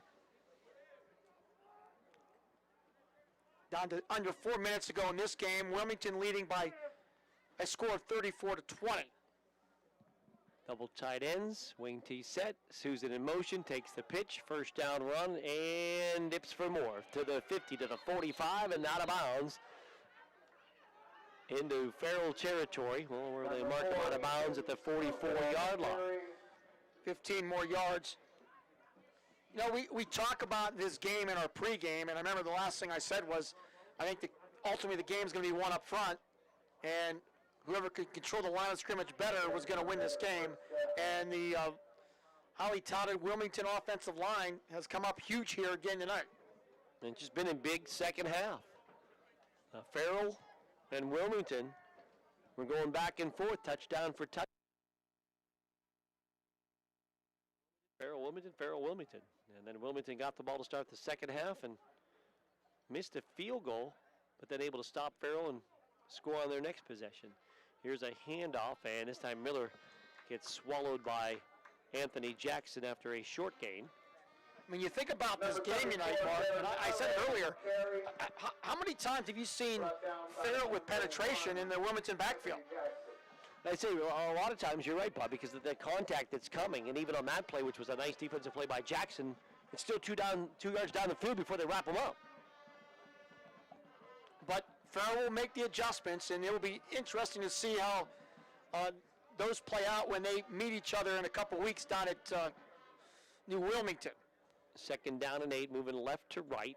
Wilmington with 2:56 to go. Bender, the veteran quarterback, waits for the back judge to start the count. Hands to Miller. Miller got break free, as you should say. Susan breaks free to the 30, to the 20, to the 10, to 5, and Ethan Susan is going to score a touchdown from 41 yards out. No flags that time.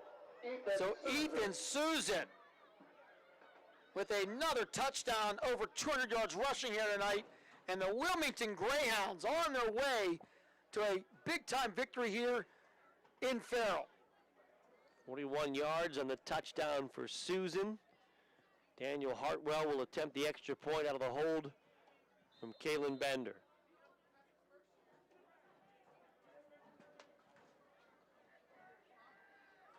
Number 22, Daniel Hartwell is up to kick the extra point.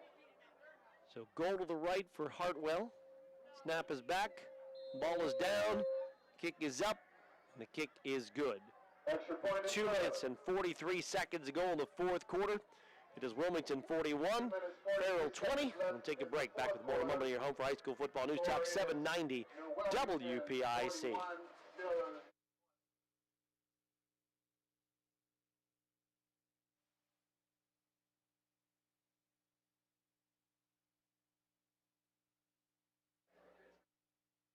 When there's work to do, ground to break, and a reputation to uphold, you need the powerful, durable Kubota RTVX, North America's #1 selling diesel utility vehicle.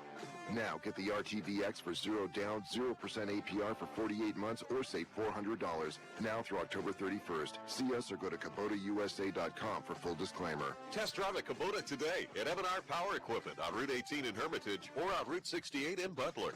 Okay, class. Today we're discussing what does a roof mean to you? It means that I don't get rain on when I'm inside. It means I can play my music loud and the neighbors can't hear it. It allows my family to safely shelter in place. It means that we can be protected from outside germs. It's where we can dance through the quarantine. To me, a roof means a home. The Penn Ohio Roofing and Siding Group can help keep your family safe now more than ever. Go to PennOhioRC.com to start your installation today. The fourth quarter is brought to you by Flynn's Tire and Auto Service. Flynn's will get you in right now. Right back here, Mark Slazak with Bob Greenberg. It's 2:43 to go in this one. Wilmington owning the second half now, leading 21-10. Short kickoff taken by Samuels at the 34. And Samuels weaves his way out across the 40, pushing out to the 42-yard line. That's where Farrell will start their drive, but it's been all Wilmington here in the second half. That last drive, 8 plays, 80 yards, 43 to go on the drive, and Ethan Susan with a 41-yard touchdown run. And apparently we lost for a moment the connection on the radio side, so we missed Hartwell's extra point, 41-20. We did get the touchdown, so we apologize for that. So down to 2:36 to go here in the game, and it's been 28 unanswered points here by Wilmington after Stallworth made it 20-13 late in the second quarter. 2 receivers right, 1 left. And Trean Holden now in at quarterback. Will hand off right side. Sweeping to the right was Brandon Chambers, and he's going to be hit and drop for a loss. Chambers, the son of the former Farrell great, Teal great. And a couple nice runs last week against Sharpsville late in the game. I think he's only a freshman, too, I believe. Yeah, 6'1", 175, a freshman. So he is got some skill, but his time will come. Jermaine Jackson's out wide to the left. Harold Hooten out wide to the right. And wings on each side, holding the quarterback on 2nd down and 15. Holden takes the snap, hands up the middle, and Chambers will run it across the 40 to the 41. 24, Brandon Chambers on the carry. It's going to be a pickup of about 3 yards. Samuel's in there as a wideout. You have Cabron Smith in there as well. 3rd down and about 12, 1:30 to go. And Farrell in no hurry, trailing 41-20.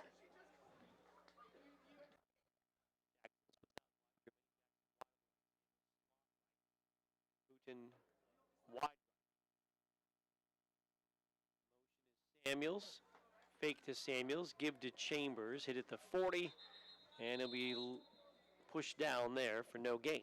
Number 24, Brandon Chambers on the carry. Clock is under a minute to go here in this game. No gain, brought down by number And the 76. first of maybe three. Remember Ollie Frazier, when those three incredible fights happened, each one got better than the first one. Yeah. So we can only imagine what the next one's going to look like. And the game tied 20-20 and a half. Last year, remember, Wilmington beat Farrell 40-0 in the second game of the season. And Farrell, even though it's not going to look as good when it's all said and done, Farrell was with them toe-to-toe in that first half. And that's got to be at least a bright spot in what's been overall, in the end, a tough ending in this one. Well, the stat that jumps out right now, Mark, Wilmington 461 yards rushing. And that's going to be pretty hard to overcome that if you're the Farrell Steelers. And timeout taken by Farrell with 14 seconds to go.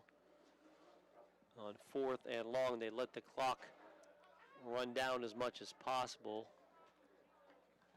And now we'll see if they'll punt it away here or go. We'll just keep it here. 41-20. Now you mentioned the 400 yards, and I don't know if you have that, if you did it that way when you did your stats, but how much of that was in the second half? Second half, I do have that. Wilmington in the second half, 26 carries for 274 yards in the second half. And 400 some total, so a big second half running the football. And a couple of big runs taken off the books with their own penalties. That was a buzzer for the timeout. I'm thinking, did we miss something? That was the timeout buzzer, or a horn, I guess, not really a buzzer. So 41-20. Farrell on 4th down. And Holden is in the shotgun. Clock would stop on the play, and they take the snap, and there's no rush. So by taking the snap with no rush, they can run this play out. Holden just holds the football. We don't see this much in football, but he'll take and hold the football, and clock going to run out. That's going to be it. So that'll do it. So the end of this one, the final, the Farrell Steelers and the Wilmington Greyhounds battle to a 20-20 tie at the half, but in the end, it's a big Wilmington second half. Wilmington 41, Farrell 20, and we will be back with postgame when we return. Rock, Stock, and Barrel play of the game. O'Neill Coffee play of the game. Bob Greenberg will get interviews from the field. And final here, Wilmington 41, Farrell 20 on your home for high school football. News Talk 790 WPIC. What does a roof mean to you? It means that I don't get rained on when I'm inside. It means I can play my music loud and the neighbors can't hear it. It allows my family to safely shelter in place. It means Check, that check. we can be protected from Check, check, outside check. germs. It's where we can dance through the quarantine. To me, a roof means a home. The Penn Ohio Roofing and Siding Group can help keep your family safe now more than ever. Go to PennOhioRC.com to start your installation today. Sports injuries slow you down, but the team at Sharon Regional Sports Medicine is dedicated to getting you safely back on the move. Their nationally board and state certified athletic trainers and specially trained PTs and OTs are there to meet your needs. From ACL tears to rotator cuff injuries, shoulder, arm, or ankle pain, and more, the team works closely with you to reduce pain, speed healing, and prevent re-injury. Visit Sharon Regional Sports Medicine, conveniently located in Hermitage, Mercer, and Hubbard, Ohio. Hi, this is Joe Flynn with Flynn's Tire. We know how valuable your time is, so we've made it fast, easy, and affordable to buy tires. There's 3 easy ways to purchase tires from Flynn's. First, just drive in, because Flynn's will get you in right now. No appointment necessary. The second option, give us a call, and we'll help you select and reserve the perfect tire for you. The third option, save time and buy online at flynnstire.com. It's that easy. Just drive in, and Flynn's will get you in right now. And tell them Vinny sent you. As the weather cools down, stop by O'Neill Coffee for one of their amazing new fall signature drinks. Try the Harvest Moon, a lively combination of pumpkin and maple, or an autumn orchard, a refreshing blend of apple, maple, and macadamia nut. Also new this fall at O'Neill Coffee, the pumpkin apple cider and the pumpkin chai milkshake. Grab a bag of pumpkin spice or autumn harvest coffee to enjoy at home. Don't forget you can pre-order on the O'Neill app and pick up curbside next to the post office in West Middlesex or online at o'neillcoffee.com. The Fifth Quarter Show is being brought to you by O'Neill Coffee, proud sponsors of the O'Neill Coffee Player of the Game.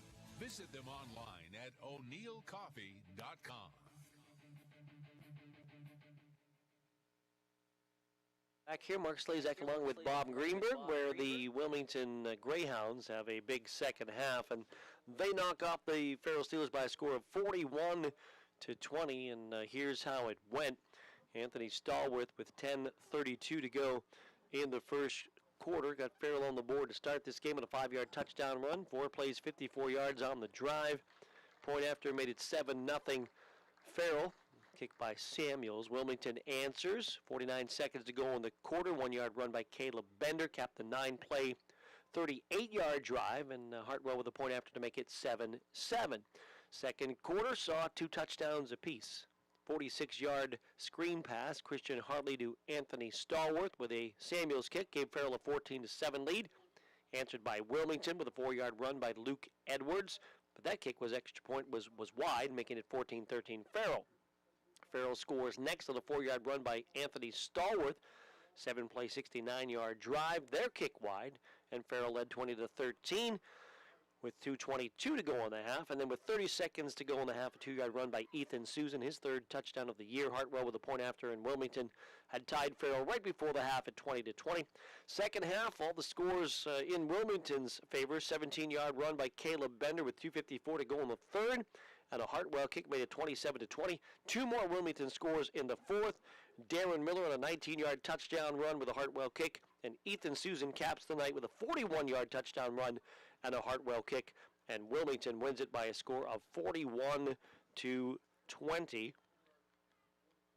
The teams right now meeting down on the field respectively. Farrell to the right and to the left, the Wilmington Greyhounds. And when we get a moment, we'll send it down to Bob Greenberg to get a word from Wilmington coach Brandon Fillion and player of the game announcement coming shortly as well.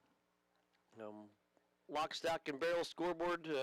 We had that at the half. We have got lock, stock, and barrel play of the game coming up for you, as well as O'Neill Coffee player of the game. And then don't forget, after the game, stay tuned. The Sharon Regional Sports Medicine 5th Quarter Scoreboard Show with Aaron Byro and Scott Clary will follow our broadcast here as they'll run down scores and comment on the games. Take your calls till 11 o'clock on News Talk 790 and Sports Radio 96.7. So right now we just wait on coaches to finish their words with their team, and when we have it, we'll send it down to Bob Greenberg and have some live talk with the coaches. So final score in this one, 41-20. The win for Wilmington over Farrell. Wilmington goes to 2-0. Farrell drops to 1-1. Both teams same region record as well. All the games region. Farrell now moving up to AA and joining Wilmington in Region 2. And as things look, we would be not surprised to see 3 matchups, and we'll definitely have the 2. And let's see if Bob Greenberg is ready with Brandon Fillion shortly. So both coaches still having their huddles with the team, so we'll get down to Bob shortly, and just waiting again on the coaches to finish up. So ahead, O'Neill Coffee player of the game. Bob has the t-shirt ready to give out. We'll have that for you in a moment. Lock, stock, and barrel play of the game. We've got several big plays to look at on both sides of the ball throughout the game. And we'll sort that out as well as the Greyhounds move to 2-0. As we mentioned late in the broadcast, we had last year a 40-0 game that Wilmington beat Farrell, and then Farrell never lost another game on their way to their 2nd state championship as they continue to roll throughout the season, went 13-2 and all the way to the state finals to win their 2nd straight title. And Wilmington got to the state playoffs and fell in the finals. And now in AA, both Farrell and Wilmington together.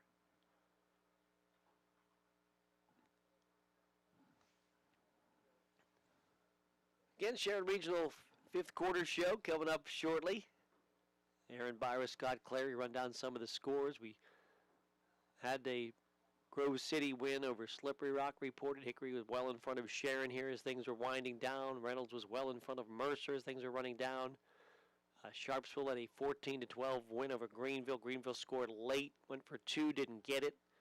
So Sharpsville holds on for their first win of the year, and Lakeview with a win over Cochraton. And details on those games will all be part of the Sharon Regional fifth quarter scoreboard show with Scott Clary and Aaron Byro when we get to that moment. So both Coach Pegues and Coach Fillion with a lot to talk about with their teams right now. And I'm a little leery to go to a break right now because if I do, I feel like that either one of them will stop talking right as we go to the break, and then that would put us in a situation where we might miss a couple words from the coach. So we'll hang in here for a little while longer as we wait patiently for the coaches to make their post-game remarks. And again, try to get word from Coach Fillion, get our O'Neill Coffee Player of the Game, and maybe a word from Coach Pegues if that works out as well before we wrap it all up here from Farrell. Chilly night from Farrell. Started the game in the bright sunshine and then went into what could be our first frost of the year tonight. As it's certainly temperature dropping quickly after the sun had gone down. A couple times the Wilmington players, and something that Coach Fillion shares with them, go into a round of applause, but they're still hearing words patiently and waiting patiently for that opportunity to hear from their coach, Fillion, and we should be ready to go down to Bob in just a moment as we wrap things up here from Farrell's Palika Stadium in Falcone Field. Final in this one, Wilmington 41, Farrell 20. Big second half for the Steelers. Steelers able to run the football very effectively. I should say the Greyhounds able to run the football very effectively, over 400 yards rushing in the game. Ethan Susan over 200 yards rushing in the game and a couple of touchdowns. He had touchdowns, 2 touchdowns by Bender. Edwards got a touchdown run. Susan, as we said, a couple. Miller, another big game, over 100 yards and a touchdown. So really looked like the offensive line of Wilmington was able to power through and really take advantage of Farrell in that second half. And the Greyhounds, with that veteran offensive line, the big size, able to get the win in this one. Both teams will match up again this year, so we've mentioned it. We've one more on the schedule, and we even anticipate one more in the playoffs as well in the matchup. And somebody's got a birthday down there as well as the Wilmington team sings happy birthday before they wrap things up with Coach Fillion. And let's go down to Bob Greenberg, who has Brandon Fillion. Hey, Mark, down here with Coach Brandon Fillion of the Wilmington Greyhounds. Coach, obviously a big win here tonight, a huge second half for the Greyhounds. Just a couple of your thoughts. Well, I think, Bob, one thing, I think it speaks to the resiliency of the boys. One of the things that we talk about is the ability to handle and conquer adversity, and we faced plenty of adversity in that first half. Farrell's a great football team. We certainly, knew that coming in. We have a tremendous amount of respect for their program, and I think that, the big thing, through adversity comes character. And I think our guys rallied at halftime when things didn't go well. There was no finger pointing. The guys stayed together. They played as a team. And I think ultimately that's why we were able to be successful in the second half. And ultimately your running game got going and that big offensive line. Yeah, that's our identity offensively. That's who we want to be. We want to run the football. We've got a great offensive line. They're physical. 4 out of 5 are returning starters. They understand the blocking schematics very, very well. In addition to that, we've got great guys at the 5 skill positions and a great dual threat quarterback as well. And I just thought that, offensively, while the guys up front were doing the dirty work, I just thought it was a total team effort by our offense tonight. I thought your quarterback, Kalen Bender, did a fantastic job, especially early in the game, really running this offense. Oh, absolutely, Bob. I can't say enough good things about Kalen Bender. What a terrific leader Kalen Bender is, and comes to practice every day, and he just has such a positive energy that the guys just feed off of that. And he's like having another coach on the field. We give him the leeway and the ability. If we call something and to his eyes it doesn't look good, he's got the authority to change the play right at the line of scrimmage. And I just, as you said, I felt he did a great job running the offense tonight. But in addition to that, I thought some of his runs really came at key moments tonight as well. 460-plus yards rushing tonight, led by Ethan Susan and Darren Miller. That's a group that you got to feel confident about anytime they touch the ball. Well, there's no doubt. I have people ask me, what about your backfield? And I tell them, I said, when you're talking about Ethan Susan and Darren Miller, you can put them in whatever order you want. It's 1A and 1B. If it seemed tonight that they were kind of keyed in a little bit on Darren. Darren had the big game against Greenville last week, and we kind of felt that if they were going to stop the middle, that was going to open Ethan up to the outside and off tackle. And I thought that Ethan capitalized, made the most of his opportunities, and did a fantastic job here tonight. I'm sure you knew Farrell was going to come out and play like they did in that first half especially. Oh, no doubt. Farrell's a great football team. They're very well coached on both sides of the ball, and I thought they had some great calls there. They're offensively in the first half to take advantage of some of the things that we were doing defensively. And I really give our defensive guys, Rob Shimrack, the defensive coordinator, and Casey Hilton, the lead assistant. I really give those guys a lot of credit. Walking down to the locker room at halftime, they say, hey, Rock, here's the adjustments we want to make, and here's what we want to do. We talked through it. We got the team in the locker room, and thought we made some great halftime adjustments, and I think they paid off in the second half. I'd mentioned it feels a little different tonight because the last 2 years you knew that was a one and done, but now you have to face this team again in a couple weeks. Oh, it's very different. Even talking with Coach Pregame before the game, the last 2 years it was one of those deals where it was like iron sharpens iron. Hey, we're going to come out here, we're going to play each other, and we're going to make each other better for what we would hope to be, long runs into November and hopefully December. And now there's a realization that, only one of us, can make that run with us both being in the 2A now. It's no doubt a very different feel this time around. Good night for the Fillion family. Your father-in-law, Sharpsville, beat Greenville tonight 14-12. That's got to be a happy moment for you and your family. Oh, absolutely. Coach Pick has a young team up there. He and I talk, very frequently about that. So for those guys to get a win tonight, I'm really happy for him and his team. Thanks, Coach. Congratulations. Thanks, Bob. Appreciate you and Mark being here tonight. All the great coverage, Sports Radio 96.7, and tonight, of course, News Talk 790. The great coverage for the fans in Mercer County. Thanks so much. All right, thanks. And now it's time for our O'Neill Coffee Player of the Game, Ethan Susan. Congratulations. Thank you, sir. All credit to the coaches this whole week. Our line, everybody, our coaches worked us all week, and the players came in locked in every day, and it showed today. Just talk about the off season. How challenging was it to stay focused, knowing that you may not even have a season? We had a circumstance going on due to COVID.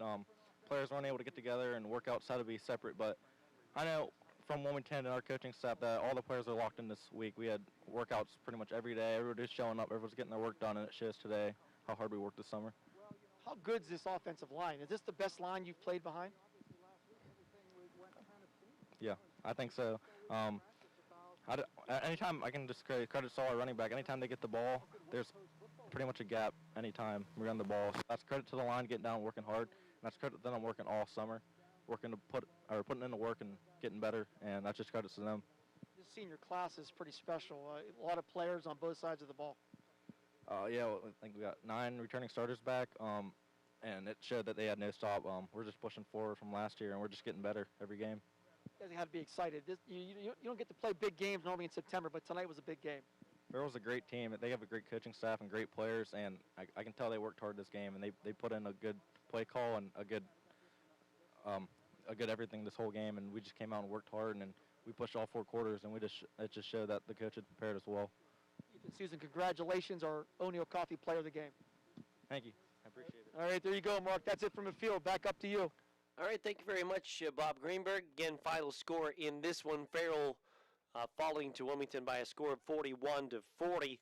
And we'd like to congratulate again Ethan Susan. O'Neill Coffee pleased to present that Player of the Game award to Ethan Susan of Wilmington in conjunction with News Talk 790 WPIC. O'Neill Coffee proud to honor Ethan Susan as the Player of the Game. He just picked up a customized t-shirt courtesy of 2 J's and a B custom screen printing and gifts on East State Street in Hermitage. As the Player of the Game, money will also be placed into a scholarship fund in the name of Ethan Susan. At the end of the sports season, we'll have one area student athlete to be the O'Neill Coffee Student Athlete Scholarship winner. For more details, go online at www.790wpic.com. And congratulations to Ethan Susan. Ethan Susan is tonight O'Neill Coffee Player of the Game. O'Neill Coffee Player of the Game is powered by Landmark Information Services, and that's the place for all your website and social media design needs. Bob Greenberg is making his way over to the Farrell side, and he was going to try to get a word with Amp Geese, so we'll keep an eye on Bob before we go to a break. Final score again in this one. The Farrell Steelers and the Wilmington Greyhounds battle into a 20-20 tie at the half, but Wilmington wins it by a score of 41-20.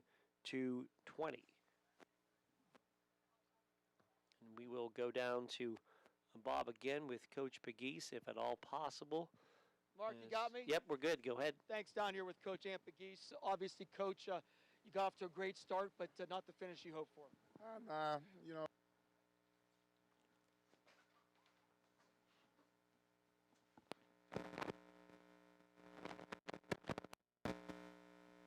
It looks like we may have lost connection with Bob and Coach Pegues down at the field.